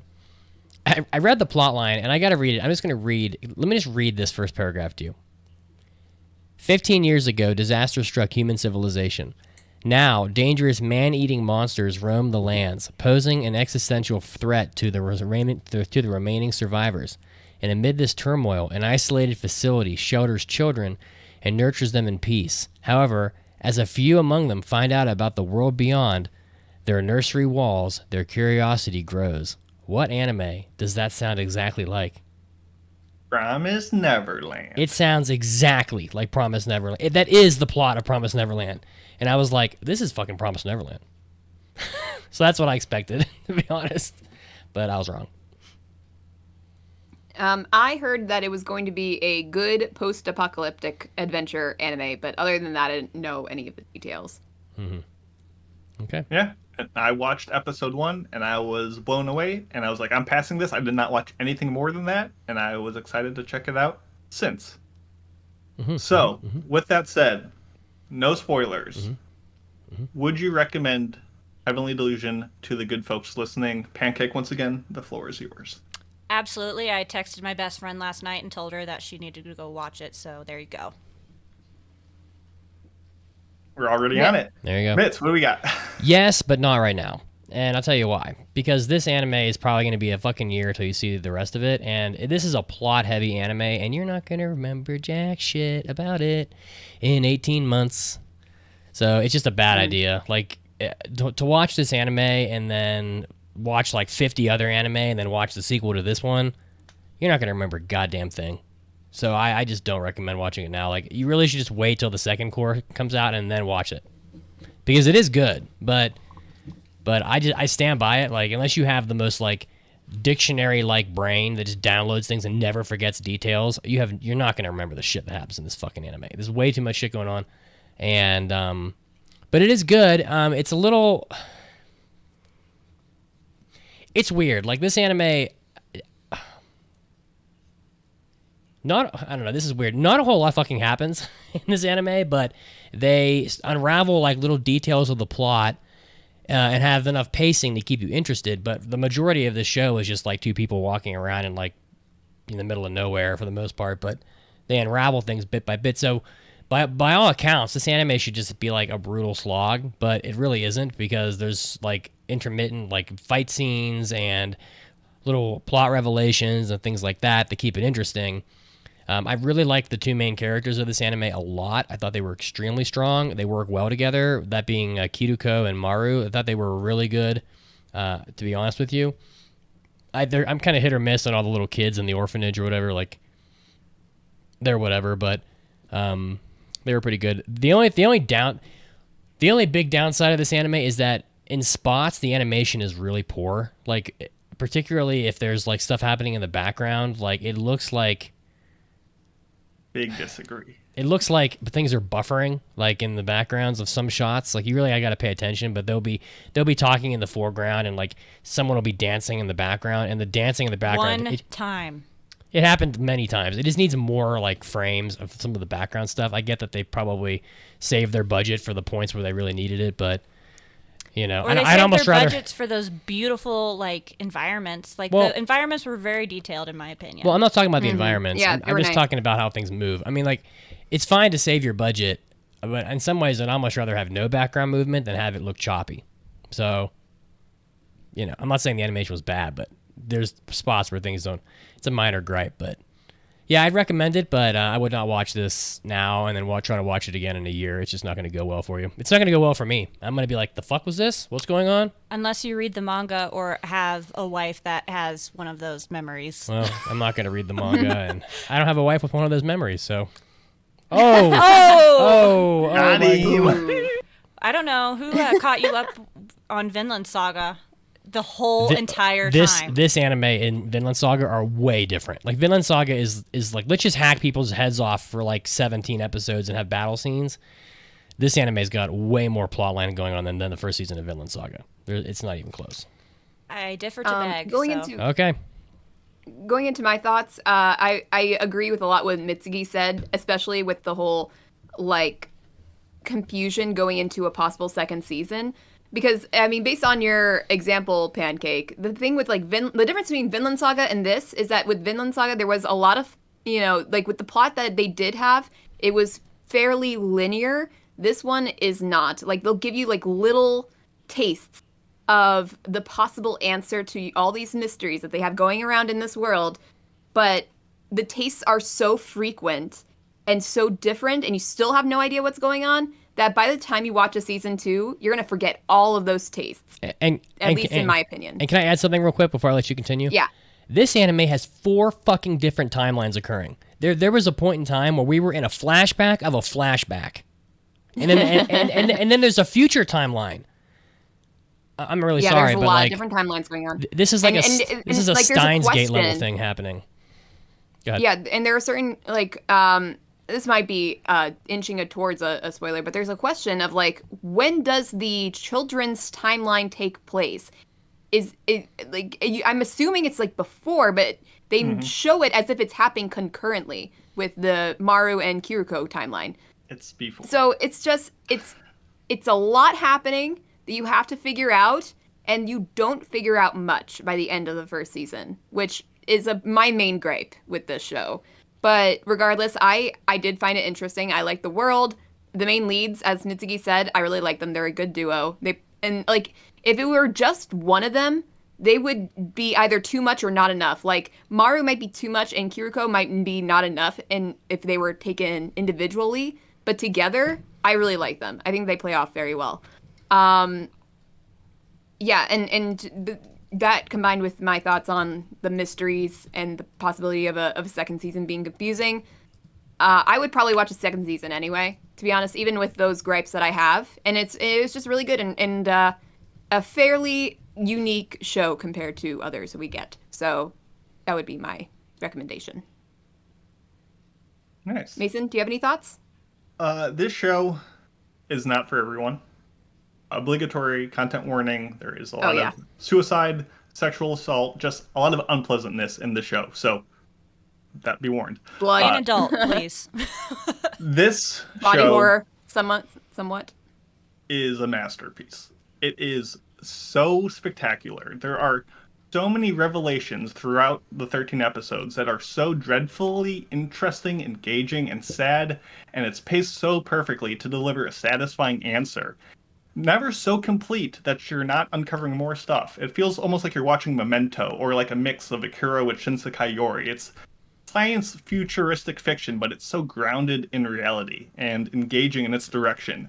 Yes, you do not have all the answers by the end. One of the few nitpicks with the show is that it very much feels like a season 1 that does not end on a complete, satisfying bow.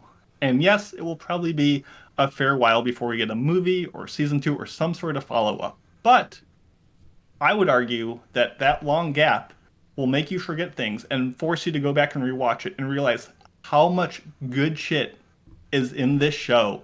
There is so much storytelling that is not told to you outright. And even, like, I'd watch something in episode 8 and be like, oh, wait, how is that in episode 3? And I'd go back and I would find so many metaphors and visual hints and melodic cues that just are on another level of thoughtfulness than we get with many anime today. And this show is not without a couple things that we're going to get into, but it's phenomenal. And I highly recommend the show if you are engaged with your watching habits. You cannot put this on while you do something else. It requires your thing to get the most out of it, and those who get that deeper insight are rewarded handsomely. So yes, the show is fucking fire. It's really good. I don't know.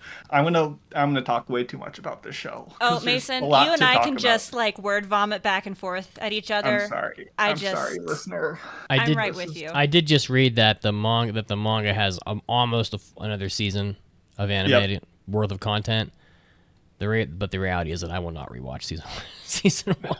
Oh, how do people do that? Like, I will. I don't love understand how people all have the time of for the that little shit. details throughout the entire show. And like at the last episode, I started to piece a couple things together, and it just like Oh, I'm ready. I'm going to be downloading the manga this evening and going forward for sure. I guess And check out the Mangaka's other work, And Yet the Town Moves. It's a comedy. It's not at all like this, but it's still really good. So if you need another scratching of just well-done stuff in this medium. Anyway, let's move on to a very spoilery discussion on Heavenly Delusion. Spoilers are coming. Oh my god. trash. Fucking horrible. Shut up. You are fucking wrong. It is so good. Now, here's the thing, because you guys are just like raving about this show, Oh, and it makes me upset because I like the show, but I don't think it was like my absolute favorite of That's recent shows. I don't know think- why. I think there are different types of watchers. I think there are people that like the story handed to them throughout in big crumbs. And then there are people that like to peel the onion with every episode and pick up Tomato. We peeled a tomato in Heavenly Delusion. Okay. No, There's a lot I of get what you're tomato saying. I get what you're saying, but I'm it's up tomato. for peeling onions or peeling it be tomatoes. a- I'm up for it. Poor tomatoes. But They'll never it be as good seems as like onions.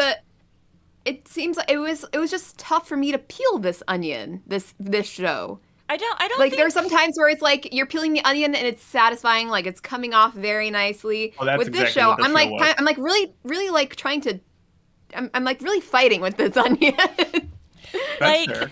it's a turnmato. Let's go there. A turnip tomato. Thank He's you. making Sorry a for joke because interrupting. he's making a joke because the show's full of tomato references. I know. That's why I'm compromising with a turnmato because there's nothing to peel on a The tomato. fuck is a turnmato? Oh my god. Moving Moving on, it's an onion. Jesus Christ. Ogres are like tomatoes. I loved all of the little crumbs, and at the very last episode, like 15 minutes after I watched it, I had something else click, and I don't know. I love everything about it. I love that Mason passed it and allowed me to watch it and find it. So thank you, Mason. Can we talk about some of the crazy shit? And can we talk about, was it episode 7? Okay. I think There 8. was some Doctor crazy shit in episode? other episodes, so I think 8 was the Doctor episode. Because I fucking cried. okay. Yeah. Okay. Well, let's so let's talk about those why don't we have an little- order? Let's have an ordered discussion. Let's not just Okay. jump to episode 8. I mean, order. It's gonna be so hard. That's what she said. That's what she wished she said. I you guys can feel just like jump to going episode in 8 if order- you want, but I feel like going in order serves don't to have undermine to. the show because it's such a collective entity between. Okay, so obviously we're gonna get into spoilers. The kids in the academy are very clearly the man-eaters that attack people later. Yep. The sooner you realize That's what that, I got. Yeah. Yeah. it's rewarding because by the end of the show, it's very clear. They're literally transforming into these monsters, and we're like, dang, we've seen what these monsters look like later. That's clear. But like as early as like episodes 2 and 3, it's like clear when like these Tokyo and her friend who can jump super high are like sneaking in to see the baby room. And there's a scene where there's like a high window, and the one girl like runs up the wall, and you can see her legs and feet like slap along this flat wall, but still mixed up. And you're like, damn, that's not natural. How do you do that? And then like later, the next episode, there's this big creepy monster with all these hands with like a gelatin ooze on it who's slapping along the side of a ship. And it's like those little things that are just like connecting a dot and just putting it out there and saying, if you get this, great. You know, you don't need to make that connection, but the sooner you do and you're like, wait a fuck. Holy that's the and the whole show was all these revelations that were so subtle but so powerful. That was just excellent. Well, And then there was Kona, who was drawing the fish with the multiple legs. Yeah. And Yep. I'm like, okay, so obviously this is connected. all The right. things So I'm really bad at picking things up. I'm Okay. really, really good at it. So that didn't occur to me at all. In fact, at a certain point in the show, early on, we had decided that the boy was drawing them and they were appearing in the world because he drew the fish Yeah, with the that's arms initially and then what I they thought, showed too. up. But here's a question, and this show is good. I'm not poking holes in it, but I have to ask a question now if that's the case. Oh yeah, go for it. I counted like 30 or 40 kids in that orphanage. Yeah. Yeah. The being, and this is I hope there's a good explanation for this, and I don't want to sound annoying, but they're walking around killing these things with like a battery-powered laser gun. How are 30 little fish like man-eater monsters wiping out humanity? But like, I think we're more prepared than that. Probably more of them. Listen, Well, there weren't that many kids in that Probably orphanage. They released the kids, and pretty much all of the kids had a partner at the end, right? Like, we had the ear princess girl and her weird bullhead cut motherfucker friend, and then we had the other two that definitely We met later. Yep. What? I just think You there's got to meet be him more, later? more to it. Okay, so here's. Oh, I don't want to distract from this location, but the kid, the bowl cut kid, Shiro, with the white hair, who's Shiro. crushing on Mimi Hime, the girl with the big old flap ears. That was Dr. Usumi. Yep. And his patient, Hoshino. Yes. So here's how it works. Remember how she gave him the. So she gave him the button at the end. And that's the to button say, he like, was I holding. accept your love. That was the button he was holding, but it gets worse. No it gets worse. way! Remember that girl with the sunglasses that showed people's like hallucinations? What she showed people was not just a hallucination, but their worst fear. So Mimi Hime's worst fear, remember, she got stabbed and injected with all those knives and needles. She was injected in the future by Dr. Usume with all those knives and needles to keep her alive. Yep. That's the Holy vision she saw. shit! And that's why it was her fear. And that's who they became. And guess what? The boy is definitely Tokyo's son. Okay, Well, we know- I got that. So but why were obviously- there two babies? So, Oh, that's God. another question. It could be the imprinting of that baby that saw Tokyo when she came in and snuck in that one day. Right. And so one of the nitpicks is the show is very Japanese at times. So Maru, if you don't know the name of the boy, is Japanese for circle. So his name comes from the circle that the doctor drew on the bottom of the baby's foot. Wow. So that's who we perceive Maru to be. Now, the whole whose son is it? Is it the clone that imprinted? Is it Tokyo's version? Is it actually Tokyo's baby? Sorry, we're spoiling The the fact that they shit got out them of this mixed shit. up. Oh, I But, just like- love it so much. I guess Maru's going to become a man-eater then. No, but I need to go back and I need to like look But up this he's whole like Shiro the and like the anti- doctor thing. man One Like, last that's thing. insane to One me. last little drop for you, Caroline. Just to cherry on top. The music that plays in episode 13, where Shiro, the boy who becomes Dr. Usumi, is like saying like "I love you," receives the button from Mimi Hime, is the exact same music that plays in her death sequence in episode 8. Wow. I don't know how you remember all this. I don't pick up on any of this shit. Because I go back, because I saw this happen. I'm like, oh, why did he never refer to her as Mimi Hime in episode 8? Like, why would we not have been clued into that? And he doesn't refer to her by any name. She's just like, oh, you need to help this person. You need to help her. You need to help. Like, it was never. And I was like, oh, where was that hint? So I would go back. I mean, Kensuke Ushio, the composer, is just, he's amazing. But he's used so well. Okay, we can move back. This show. Mason, I am not great with music. I did not pick up that music, so now I'm gonna have to go back and fucking watch it I know. again. And it that's is why so when I good. rewatched this in a year and a half, like there's so many symbolisms in the show. Every time Kiriko looks in the mirror, it's cracked, it's distorted, it's broken in a way because she is coming to terms with what has happened. The rips in the tomatoes that finally happened with the ruined purity of the rape scene that we'll get to. With the toss-aside box of them earlier. The fallen stone marker of the academy when they break free. The foundations that Robin's like, you have to have strong feet, and his feet are all bloody. The bloody, like, surgical division line when the operation happens. The untouched candle that eventually burns at the end during the... Like, there's just so much that is just thoughtful. The storytelling of homemade crossbows, the dialogue between the two leads, the chemistry that we talked about is great. The humor, there's just so many things, and even I don't know. There's just too much. There's too much in this show. Can we talk about though how poor Tokyo had to go through an entire pregnancy and not realize what was happening to her? Not know what a baby was. Not know what a baby was, and not know what is happening to her body. I mean, that you can say that about anything that they went through. Puberty. Yeah, why do I want to kiss this other person? Why is this like? But I know, she but literally like, had I feel like something pregnancy is inside just like a her. whole new level.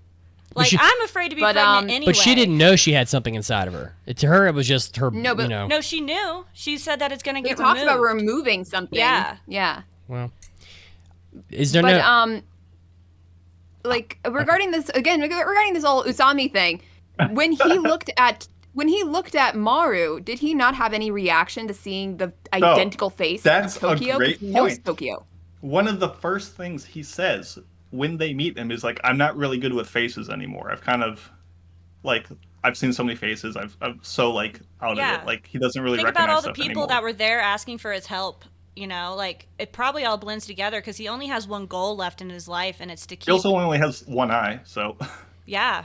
And the reveal there, like even then, like we see the whole, and obviously we're focusing on a fantastic episode, but we see this person who's bedridden, and we're like, okay, she's gonna die, but it's gonna be really like optimistic. It's gonna be a very humane, merciful kill, and so we're predicting that. So when we get the message from her, like, "Thank you for letting me die as a human," you're like, okay, we've seen this before, but then it's like, "And thank you for the eye." And we're like, oh shoot, he gave her his eye, and like that was a nice touch. And then, you like to- holy shit! No, it you can't goes- because you it were goes- like, holy shit. Yeah. To me. So Wait a sec. I'm really good at puzzles. go ahead and finish your thought, Mason, and then I'll say it. And I almost forgot about this. To make that whole everything even more intense, the girl with the black eye or the black glasses that showed her the hallucination, whatever, that made me hate, kind of like befriended in a way. She's like, yeah, show me your hallucinations. I will accept you for who you are.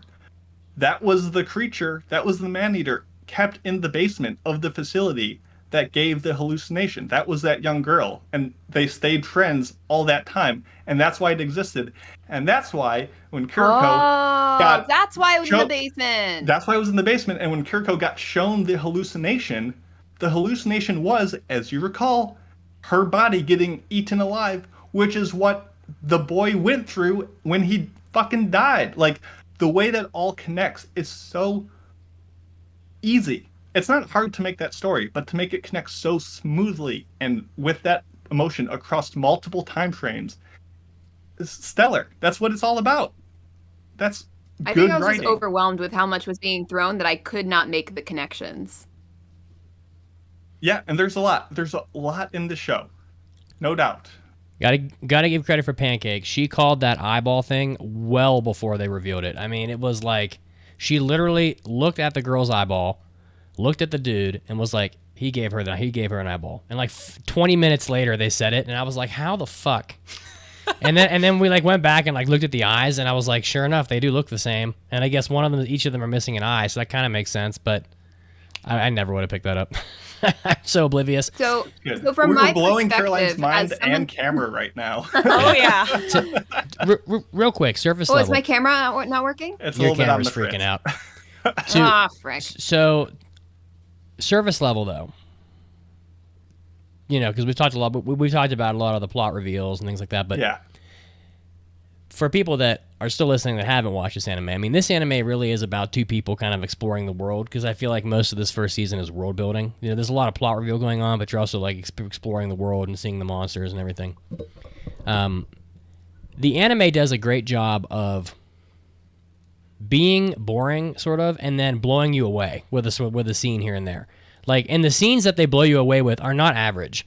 So there's the scene. There's several of these scenes. There's the scene where the kid gets where he's trying to save the people that are in the go-karts, and he gets straight up eaten, and he's hanging out of the thing's mouth.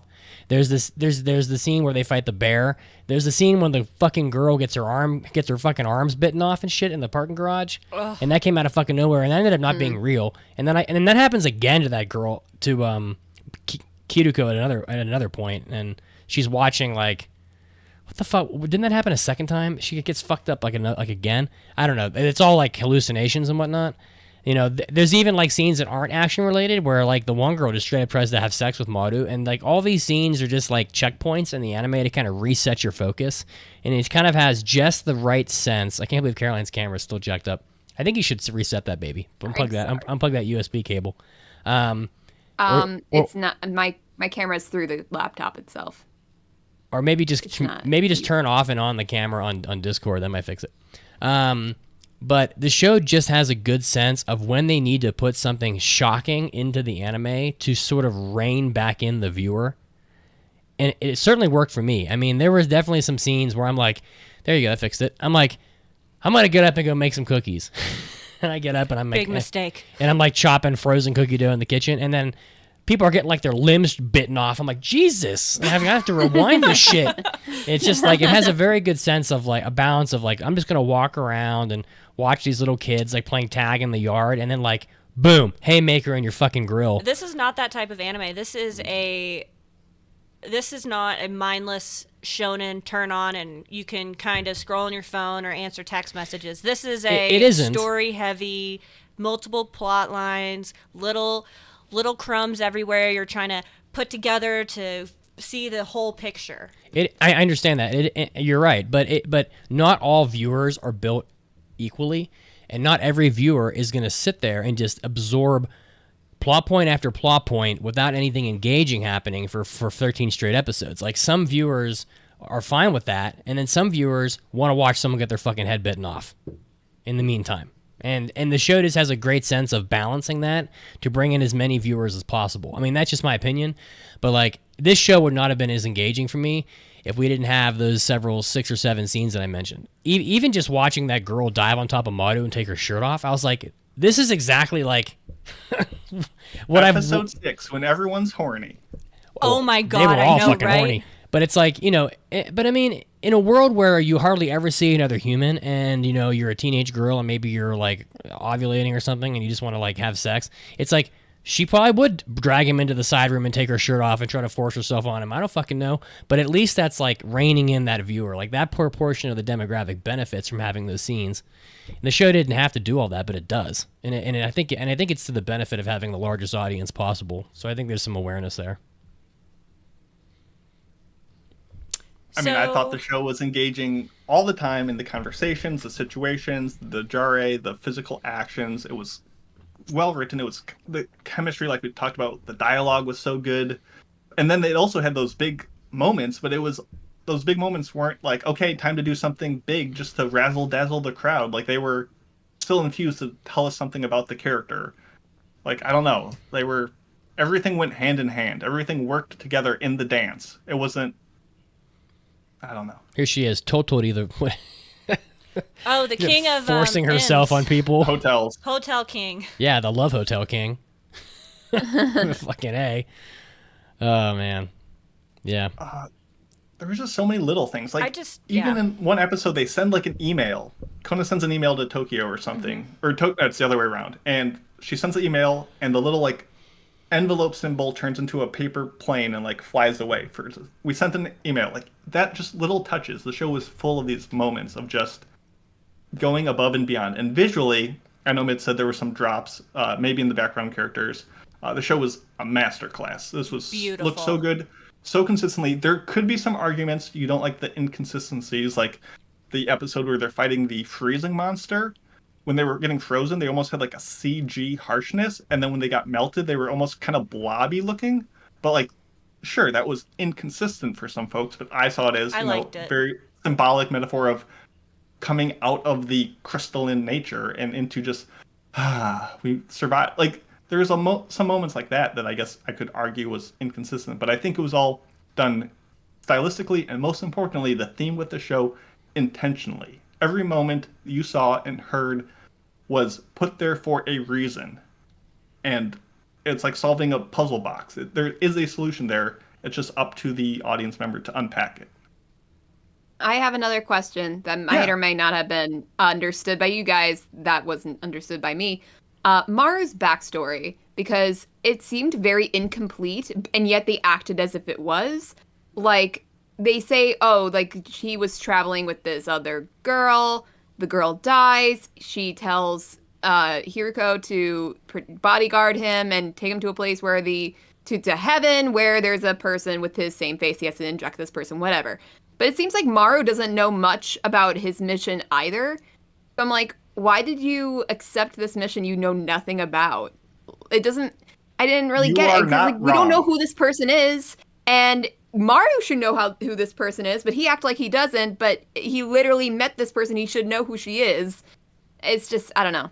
I mean, I was confused by that. The show does a much better job answering the small side character minuscule mysteries than the big ones right now. And that's kind of the biggest, I want the answers. Are they going to find heaven? Where's this? Why is Maru where he's at? Who is Maru?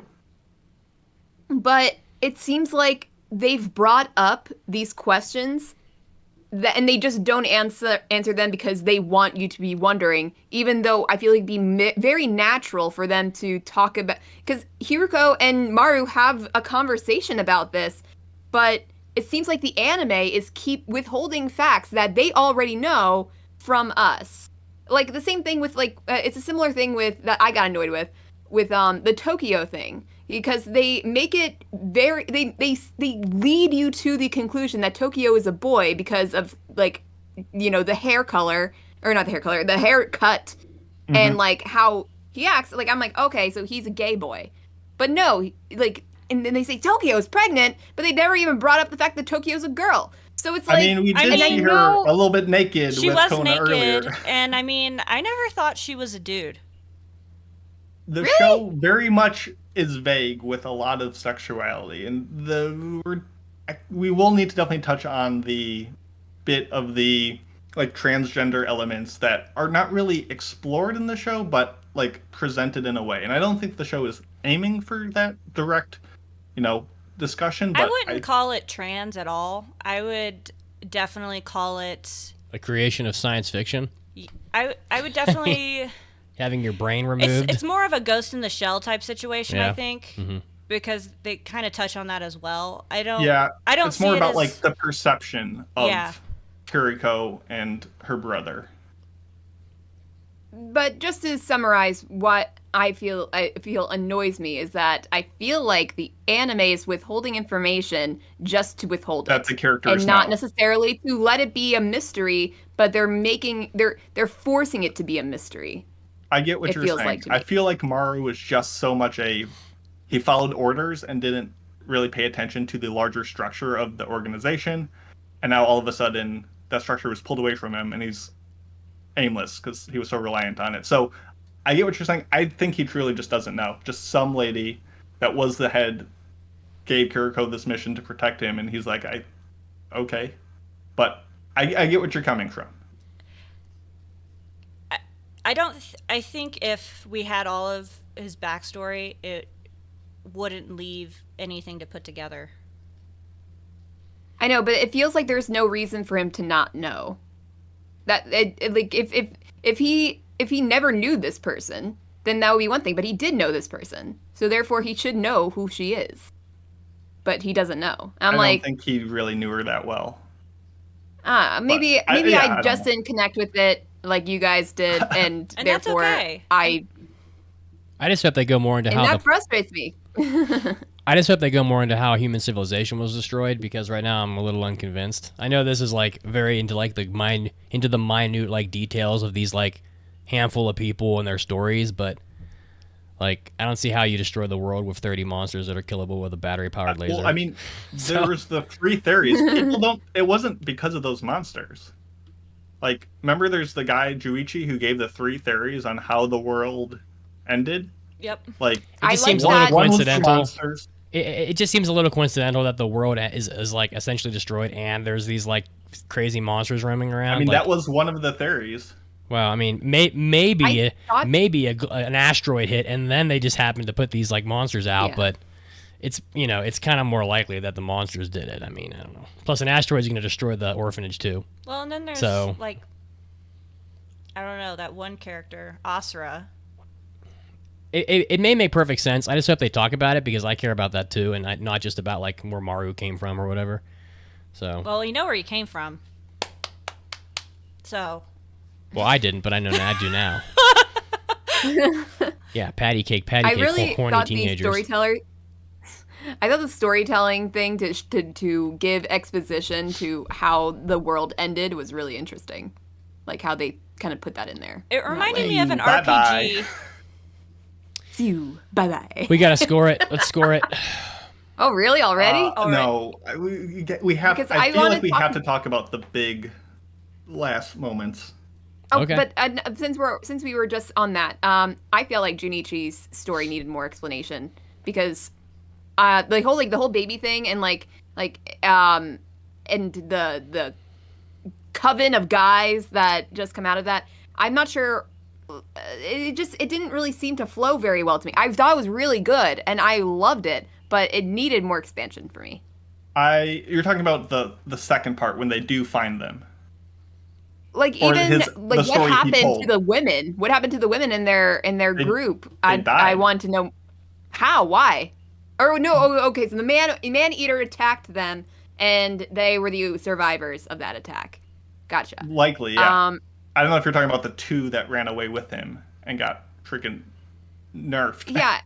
You know what? I can't even remember what exactly confused me about it, but it certainly did not seem right. There was something that didn't seem right to me in that story, like and how it ended. But I don't know. The story he told or the story the anime told? The anime told, like at the end, like Where he killed not within the story.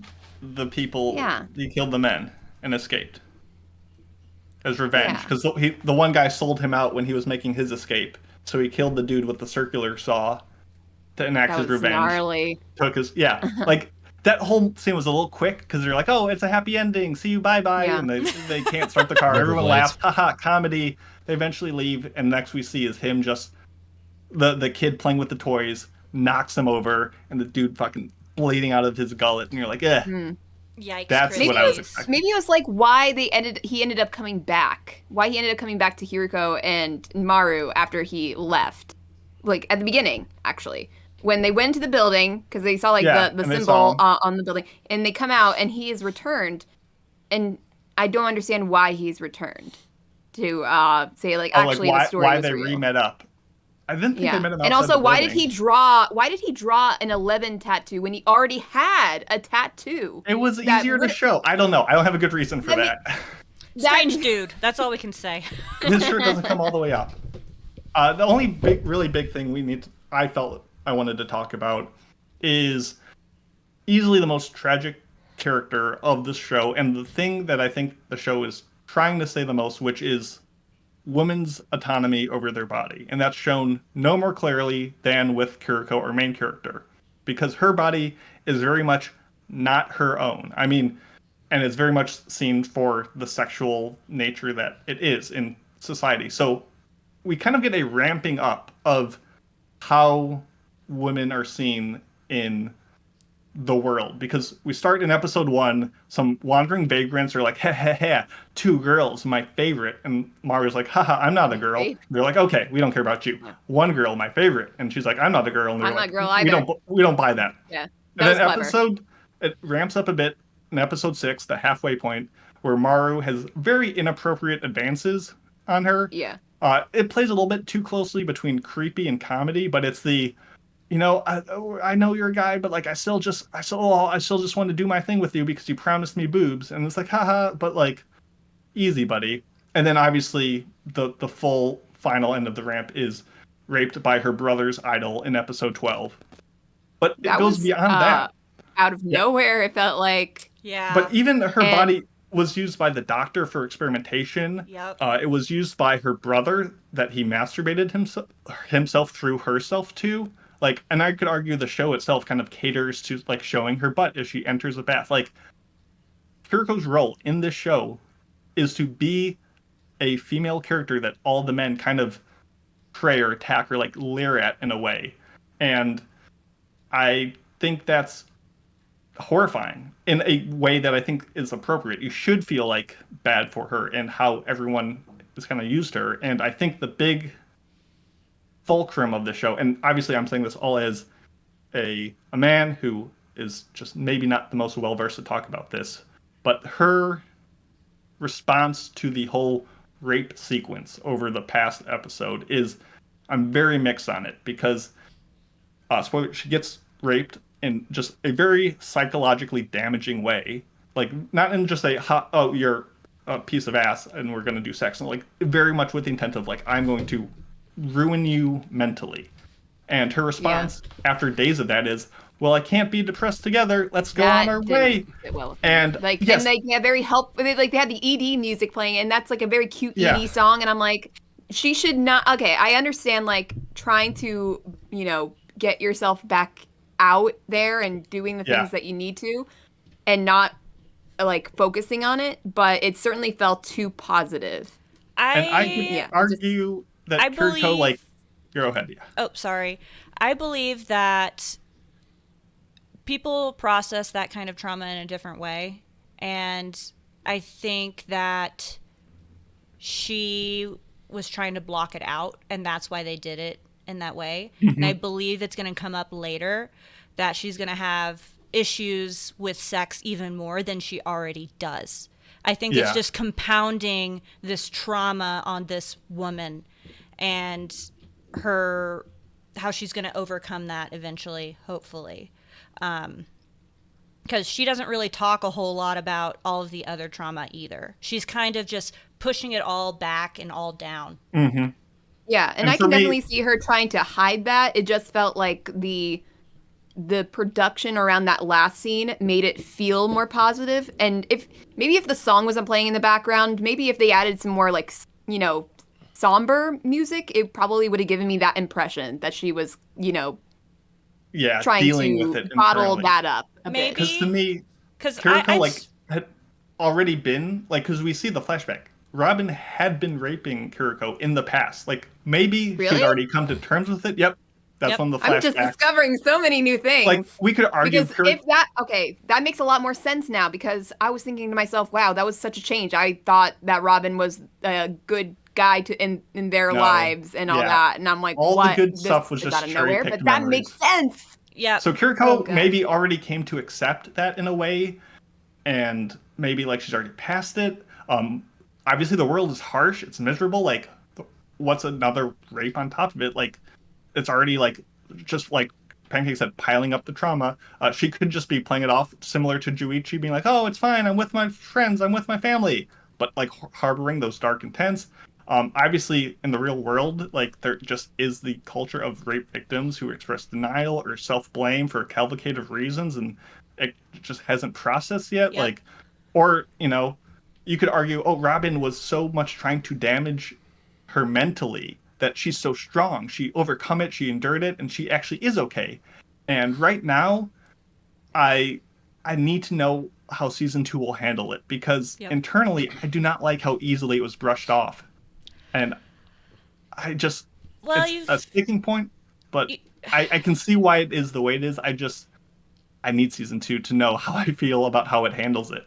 Yeah, you just got to remember that women carry a lot of things with them that they don't speak about. And a lot of women have to push things down and put on a brave face. And sex is one of those things that is put on women unfairly, whether it's forced. I mean, we all know women that have been, you know, sexually abused in one way or another and don't speak of it and are still some of the most positive people. So Kiriko could very well be one of those women. And I think it will come to a head at some point. Because I think them playing that happy music and the duality of the situation really shows that she is just carrying all of this weight. And she is just trying to make it okay. Like, oh, this is just something that happens to women. I went to the bathroom because and Maru... and Maru's just a young boy. He tried his best to make her feel better, saying, "I still like you," but like she was upset by it. She threw the rock. She was like, "Not now, not now." And she did rip up the picture, and I do think it was good. If it never comes up, it makes the whole writing of the rape feel more shallow. I don't think it will be. I missed part of the discussion. Either. I missed part of the discussion because I had to step out of the room, but maybe I missed an important plot point. But didn't Kiriko have her brain removed and replaced with someone else? Yes, her brother. How would she even remember or have emotions about that event? So they kind of speak about it like that the body remembers and that some of her memories are still within. Except it starting to merge and overlap. And Yeah. Except your so- body's just a machine that's run by a nervous system that pumps out of your brain, and you wouldn't remember. But it's Well, not. You're applying too much there's- logic to the show. I guess so, but that's a fact, Jack. But actually, there's some like research showing that you can have like feelings and memories and like predispositions based on like your ancestors within your DNA. So Oh, I don't believe in that. That's not the important part. The I understand. I'm important just part is asking because that we're dealing with some stuff. Yeah. And, because in some I- because in like this in the sense of like actually your memories and who you are, which in your personality, which it really is what defines you as a human. Kiriko had her basically herself removed and put into, and had another person downloaded into the body. So really, that's not even Kiriko. So I don't. well, that's If they made the point that we her haven't body, found the doctor yet. well, if they made the point that her body remembers, or maybe both of their brains are in there, that's fine. But it's just as I understood it, like. I mean, I was actually wondering about a lot of this because, and you guys might have mentioned it while I was out, but her brother is not a girl, and her brother is in Kiriko's body, but Kiriko certainly acts like a girl. And I was like, well, how is this happening? Like, it isn't really like computing with me. Well, we just gotta wait for season 2. There's I guess. I think there's more mystery around Kiriko right now than there. I think we got a little bit more of Maru. We still need like a little bit more, but Kiriko I think will be more of a focus in season 2. I am just a little concerned because the show is doing a lot of things and there's a lot of questions. And if they either don't address these questions or if they wait too long, then the show will suffer. So we'll see. I hope I'm only waiting until like spring 2024 to get more of this because I'm not going to remember a goddamn thing and I won't rewatch it. So, and honestly, I shouldn't you guys might disagree, but the viewer should not be expected to have to rewatch the first season to watch the second season.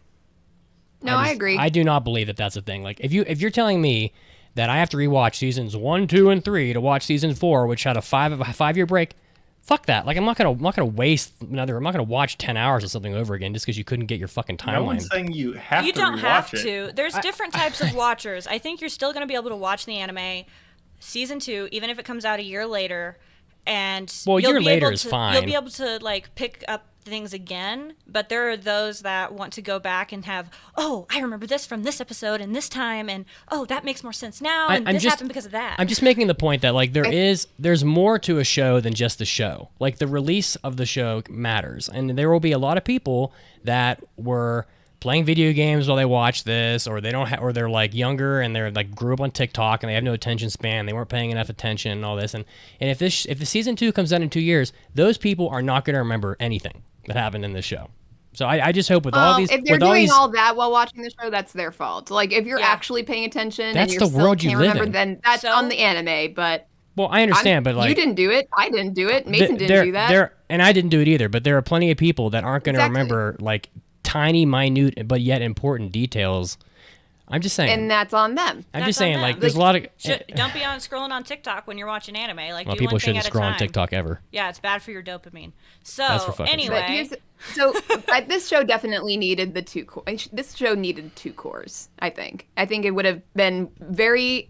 I think it would have been very beneficial if it had been 24 episodes instead of just the 12. I We have to agree. wait for more. I'm just saying, if they wait 4 years, this will hurt this show because nobody will remember or care. And I no- don't think we'll have to wait that long because I there's hope already not. enough chapters for almost another season. So I think maybe. But then they have to think about the next season after that. Like they have to wait until it gets built up again. Yeah, and that's even worse. Like now people have to You guys remember are something. watching airing anime. What do you want? This is what I happens. don't know what to tell you. It's fine. I want to score it because I got to get groceries, and this is, we started Okay, we late. can score. One more quick question. Yeah. One more quick question. Is why do they call the man-eaters Hirukos? Does it have anything to do with Kiriko? I don't know Why? what Hiroko is. Because No. it just suddenly popped up like man-eaters or Hiriko, and I'm like, since when were they called Hiruko? What does that mean? It's the title they call them in the facility, and Maru calls them, even though no one else calls them Hiruko. It's not tied to Kiriko at all. Okay. then that makes sense because I was like, who's calling them Hirukos? And now everyone's calling them Hirukos, and I'm like, oh, okay, I guess we're calling them Hirukos. Anyway, that's all I needed. Thank you. Yep. No problem. I vote Mason. I vote Mason goes first. Yeah, Mason, go first. Yeah. Bring the spice, baby. As we talked about, this was a very rewarding effort. It made me engaged every single moment of every episode. I kept on unboxing, unpacking new stuff, and I just always felt rewarded for giving the show my full attention. The show's nearly perfect. I mean, I have to resort to the most minuscule of nitpicks. Episode 3, Kiriko jumps off a ramp in her like little dune buggy cart thing, and the physics wouldn't work on that at all. Episode 8 had a music transition in the ending credits to the bunker that just wasn't very smooth. Not really sure where they get the gas for their car from. Episode 13, there was like a discussion on the twins from Tokyo, and that was kind of muddled. I didn't really catch all that. And the ending, as we talked about, was just a little too open. It almost felt like a standard episode, and there should be episode 14 after that. So there are definitely some components of the show that are like, well, it's not finished yet, and it doesn't feel finished. That said, this is a 5 out of 5. This is such a good show. This is phenomenal across the board. And if someone was like, the suicide moments, the way the rape was portrayed, and the way the characters reacted from it really didn't play off my palate, completely understandable. I just thought this was a master class of so many things. 5 out of 5, no question. Wow. It's Caroline? good. 5 out of 5. It's good. The Discord's I watched losing this their shit. episode 1. I was like, this is so good. And every episode, I kept on waiting for it to drop the ball. And I kept on waiting for it to be like, it's just gonna I'm underwhelm waiting me to this be time. bored for the rest of the show. And Is what I was waiting for. It never happened. Episode 12, maybe a little iffy. Episode 13, I was like, I don't. But thinking back, everything else before it was so solid that I can't not give it props. So, we're here. We did it. Caroline? First ever. Hate to follow that up. Oh. I really liked it. It was a good show. I don't know why I don't feel so strongly about it as Mason and Pancake and Mitz does. And I wish I did, because I'm like, and especially since there's so much I did not pick up on. And it would be interesting to rewatch, but there's no way I'm rewatching it. Yeah, I'm not watching it again. Caroline, I think that Mason and I are very similar anime viewers, is why. Yeah, but I feel like I also like to unravel things. But I don't know why this was so hard to unravel for me. I just think mine and Mason's neuroses are a little bit more similar, is all I'm saying. All her brain matter isn't actually here. No, don't feel bad. Lay it on. No, it's like, but it's not. I don't feel bad in terms of feeling bad for you guys. I feel bad for me because I'm missing out. Because I can't pick up on these things as well as you guys do. My main gripe, as I mentioned before, is just the mysteries with not enough answers for me. Especially like coming up into the end, I'm like, you want to solve one main mystery by the end of the first season, but they kept on piling them on. It didn't feel like we got any answers for anything. At least I didn't. And to end it off with like the 4 students, the 4 kids, like on the boat and off to like an actual city, and that kind of solidified, okay, so this is in the past. But before that, they were nowhere near a boat. They were not even together, the 4 of them. They were all split up. So why would they throw that at the end when it doesn't make any sense for that to be the next part of their story? And so that just frustrated me. I'm like, I don't like it when they throw these things together like that. You don't have to justify it so much. Yeah, Caroline. you don't have to justify it. It's your feeling. It's your viewing. Like, it might not have been a 5 out of 5. He doesn't have to be a 5 out of 5. No one's gonna write us a 1-star review on Apple Podcasts because you didn't get. I'm not worried about that. I'm just trying to explain more to myself why I didn't like it, I guess. Girl. Or not that I did like the show, but the things why I didn't like certain things. You're not going to give it a bad score anyway. Yeah. So with all said and done, like I thought, like the little like stories that they throw in, like the couple episodes where they kind of did a story about somebody else, like Usami and Junichi, I thought were my favorites. And from somebody who did not get the connection between Usami and Shiro and Mimihime and the girl, I was looking at these characters as completely like unknown characters, and I didn't know much about them because they kind of didn't divulge enough. And then I later find out, they did have quite a bit of a backstory I didn't pick up on. But even as a person that didn't know the backstories, I thought it was very, very strong. Because I'm like, I don't know who this girl is or who she is to this guy, but somebody important. What? It's okay. This is like, I'm so hungry. You're re-reviewing the whole anime. Fine. Lay it on me, baby. 3.5 Hirokos out of 5. Ooh, 3.5. Wow. Hater. What a hater. Oh, we're going to get 1-star reviews. Oh, man. No. Here we go. You hated my That was not favorite the anime. This problem. anime podcast That's not sucks why ass. I was I Just don't care. kidding. 1 out of 5. No, but that's not why I was talking about it like that. I was just trying to explain what my thought process, and that's all. So, you move on. Okay, Mitz.